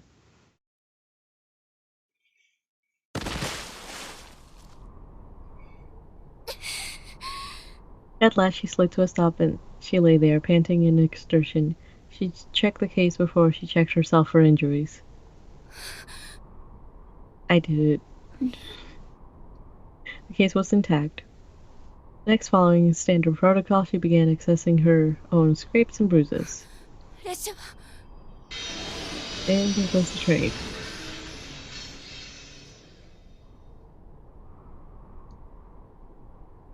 The grating screech of the brakes filled the air, the wheels threw up a shower of sparks along the rails, and the train receded.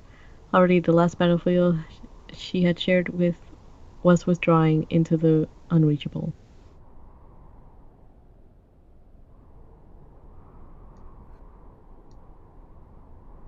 Siam, there was no sadness. They had already made their farewells. Instead, she felt grim contentment and a steely pride. Anyone with her abilities could have handled the challenges she'd faced, but Siam had been on the brink of death, and yet he had succeeded at a task that would have been difficult for anyone. He'd finished things as he had lived, a trustworthy soldier to the very end.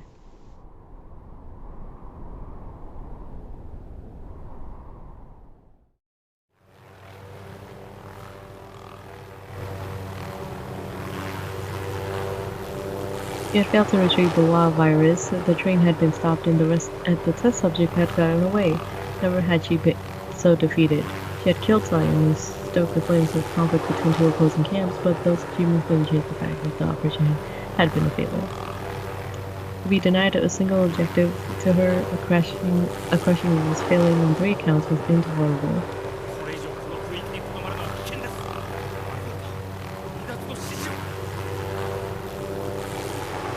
One of her subordinates was calling out from behind her, but her attention remained focused on the point of the ground far beyond and below.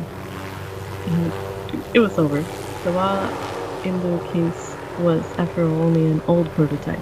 She had other options. There was a pharmaceutical firm already performing research on a superior form of the virus. There was no need to stay and risk capture for the sake of the virus.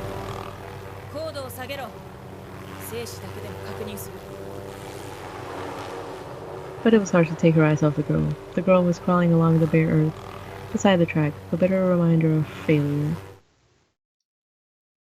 Her thoughts shifted to Siam. The man had fallen from grace. In the 11th hour, she seemed to have embraced that saying from the Quran that for whoever killeth a human being, it shall be as if they had killed all mankind.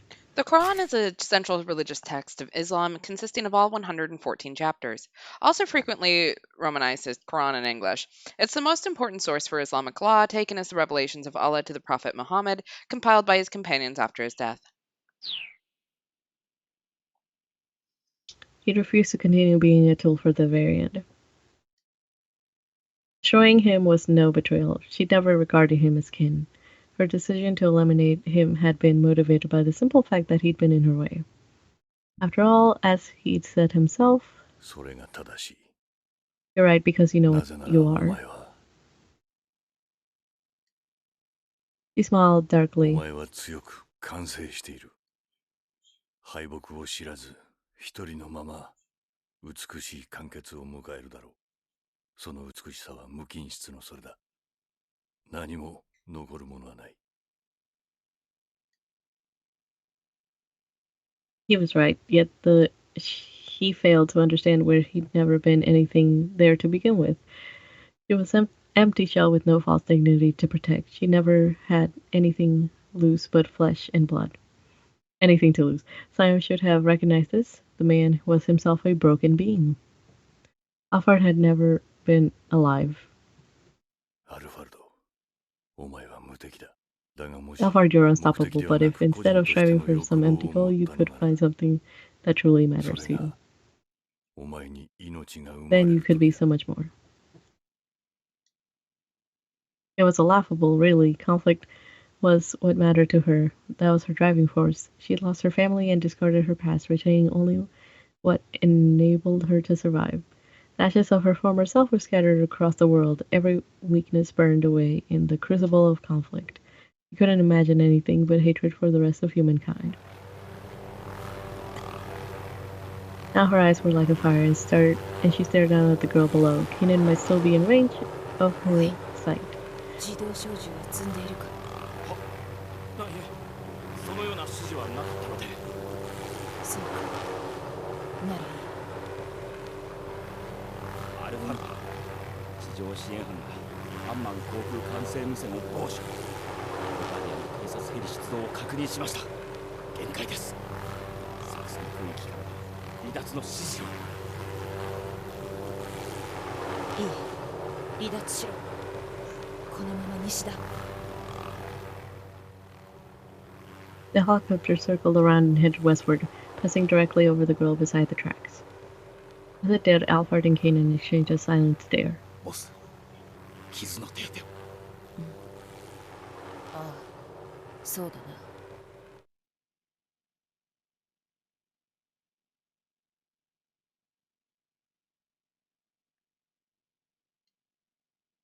Down below, Kanan continued to stare, seeing her foe in a dark reflection of herself.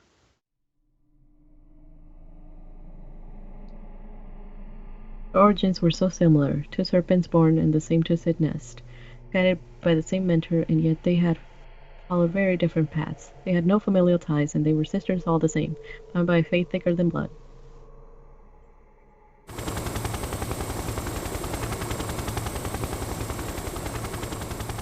Kanan didn't take her eyes off the helicopter until it had disappeared over the horizon. Her hatred was a potent force. But even stronger now was the sense of duty. She would stop that terrorist, the girl who had possessed goals and finally found a sense of determination born within her.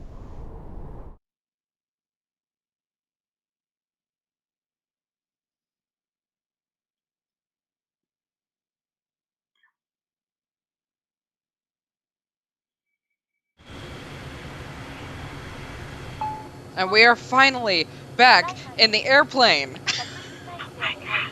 Ladies and gentlemen, we're about to begin our descent. Hot.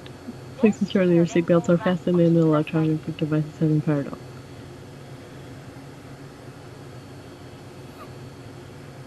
Kanan stirred, her eyes slowly opened. Her long dreams receded. She'd been on the ground within the hour. Once the plane had landed, she would disembark in a different route and the other passengers would board the helicopter and be waiting for her on the runway. She stretched and steeled her resolve. I'm just gonna skip a little bit. After the mission in Jordan, she had gone and learned certain distinguished family wiped in a political conflict and how the sole surviving daughter had been trained as a mercenary. But that was a story for the past. It wasn't her story anymore. Right now she needed to head into Shibuya, save Maria, and put a stop to the serpent's actions.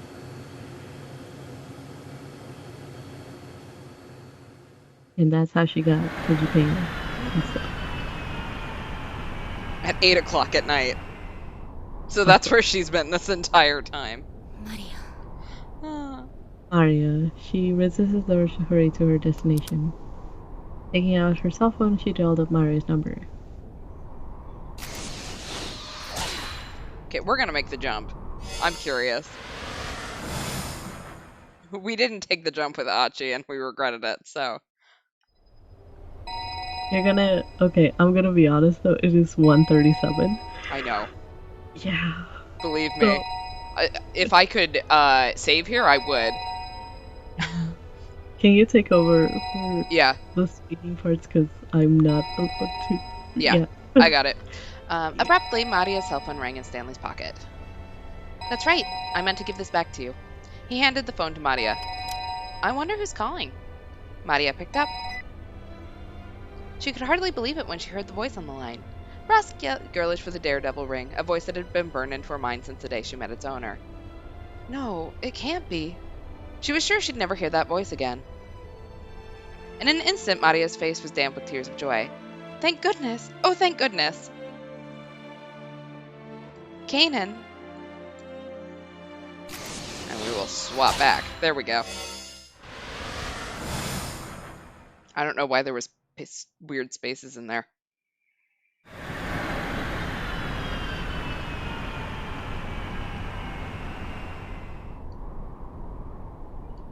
She resisted the urge to hurry to her destination. Taking out her cell phone, she dialed up Maria's number. Okay, so apparently we didn't miss anything with Achi either. She knew it was a pointless act. Surely Maria would be unable to answer the phone. Still, she couldn't resist the urge to try. Incredibly, the call connected. Kanan gasped it as if she'd seen a ghost. I can read. The sound of sobbing came through the receiver. She didn't actually need to ask. Kanan could tell just from the sound of the breathing that it was Maria on the line. She felt a rush of joy. She wasn't too late after all. Thank goodness! Oh, thank goodness! Maria's voice was happy. Her tears were tears of joy. Kanan let out a strained laugh, feeling that their positions had been strangely reversed. Maria had been concerned for her well-being. She heard in her happy sobs the sound of a dear friend who had somehow survived a very long and harrowing day. Maria proceeded to put Kanan on the phone with a man named Jack Stanley, a U.S. operative who had helped to keep Maria safe. In 10 minutes of hurried conversation, he brought her up to speed on the situation. The people of Shibuya had managed to stop the Wa virus from running rampant through their city. But there was one worrisome detail. Oops. It was Stanley's superior, Gordon, who had escorted Alfred away. Kanan recognized the name. She was certain that Gordon was one of the Serpent's collaborators. She was appalled at the naivety of the Japanese police. They hadn't arrested the terrorist, they'd merely taken her into custody. Thanks to Gordon's intervention, Alfred's whereabouts were now unknown. It would be extremely difficult to track her down. She allowed herself a cautious smile. If Gordon was acting on his own, he'd have to use the airport. She probably had about 30 minutes left to act. For an ordinary person, that would be a hopeless situation, but Kanan wasn't an ordinary person. At a facility with this many people, this many colors, the color of danger would stand out clear as day.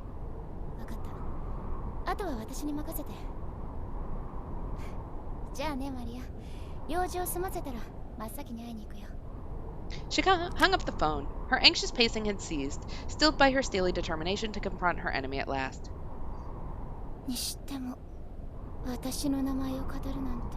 What an outrageous deception. Something had changed in the Serpent. She was toying with her far more than usual.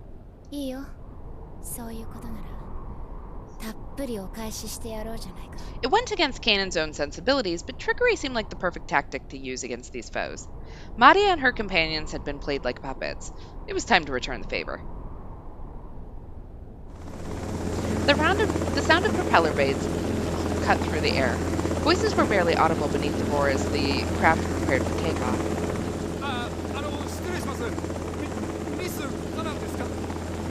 The agent, obviously a last-minute deployment, looked like a nervous wreck. His scent was startlingly harmless. He hardly seemed suited for the job.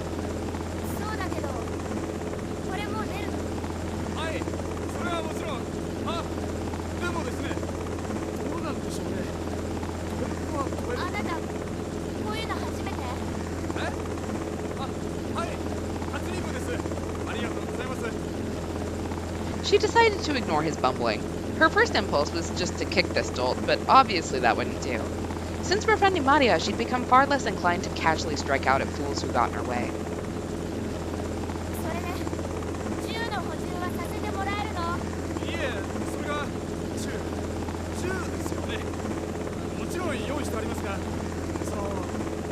Kanan stared at him.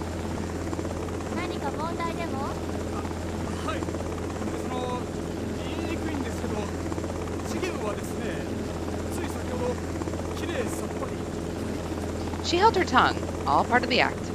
解決した It seemed best to feign ignorance just to be on the safe side. This man's color was trustworthy enough, but the hue of the copter pilot on standby was harder to read. An unsightly blue, proof that he'd had contact with the killer. Better play dumb. She couldn't risk blowing this golden opportunity. ごめん詳しく説明して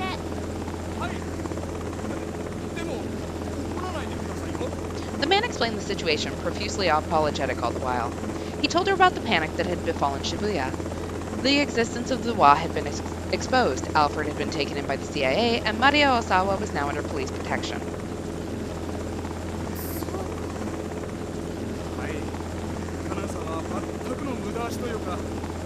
He was a man of far too many words. No matter. She could understand his unease. From his perspective, she was an uninvited guest. To the good agent here, she was a meddler trying to usurp the CIA's rightful target. To the helicopter pilot, she was simply a nuisance who'd arrived a few minutes ahead of schedule. But the fact was that they were the ones who had no part to play on this stage. Not if her plan was going to work anyhow. Maria and the others had slipped through Alfred's fangs, unexpectedly providing Kanan with one last chance. Now it was up to her to seize it. Looks この街渋谷との相性は最悪だ She shrugged off a momentary twinge of self-doubt. Maria had survived so far without Kanan's help. It did seem a bit outrageous for her to get involved now. And this novice agent was right about one thing. Her initial plan for the trip had, in fact, been a total waste. But still she felt a surge of excitement for what lay ahead. Perhaps she'd secretly been hoping it would all come down to a single desperate encounter all along. Another moment when fate took a strange twist and everything changed. Like that hectic day on which she'd first met Maria. She cast her mind back to their first encounter, that unexpected brightness. Please! Oh my god! How long is this thing going to be? It felt like so long ago. She'd seen in this wayward stranger a comforting color, a hue that felt inexplicably familiar. And suddenly, after all this time, she realized why. そうか How strange that she'd never realized before. Maria shone with the same color as Kanan's older sister. No wonder she triggered so many memories of youth. Kanan had been isolated as a child, spending more and more time alone with her peculiar senses. Yet she had remained close to her family. It was their warmth that had tied her strange self to the world around her. Maria didn't literally resemble her lost sister, but she had brought her warm color back into Kanan's life. There in the prop wash of the waiting helicopter, Kanan giggled despite herself. She felt ridiculous for only realizing something like this now, but she was glad that it had happened nonetheless. The novice agent stared at her in confusion. Kanan nodded reassuringly. Maria was safe for now, but she still had one last job to do. 友人を助けに来たのが普通に会うことになっただけだし Kanan took the gun she'd been provided, then flashed the agent a girlish smile. それにそっちの方が絶対 Turning away from the hired chopper, she headed for the main concourse like an ordinary tourist.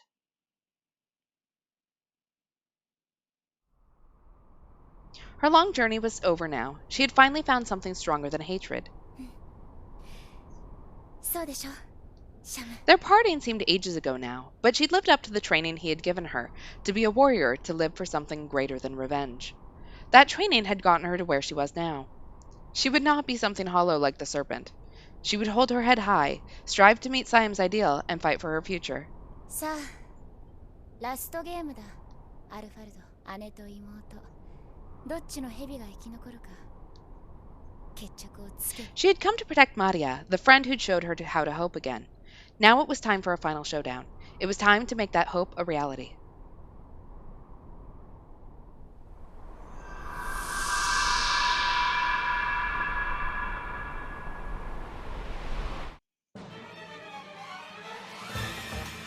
We made it!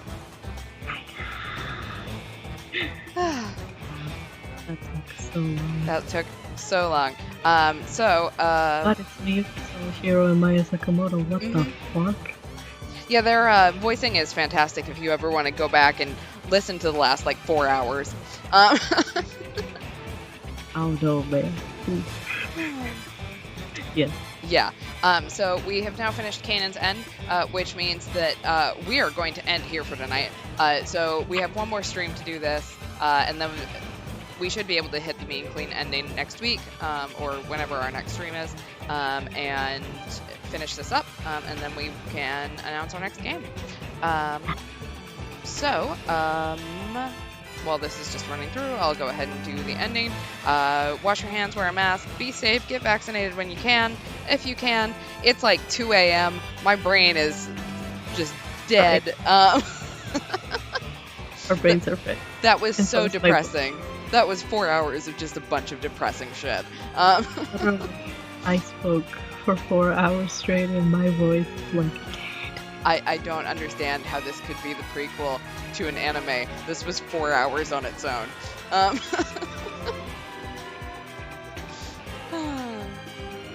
anyway. So wash your hands, wear a mask, get vaccinated. We will be back on Tuesday for more Phoenix Wright. Otherwise, that's all I got. Yep. Have a good day. Have a good night, everyone. I'm waiting for these credits to go, but if you want to leave, Mana, I will just end it off when we end up here. Okay, cool. Have a good night. Bye. All right, and we have the end. We've earned the trophy, the solitary serpent. All right. See you guys on Tuesday. Have a good night. For those of you, if anyone has stuck around, you are a trooper. I am headed to bed. Probably most of you should be as well. Good night, all. Bye.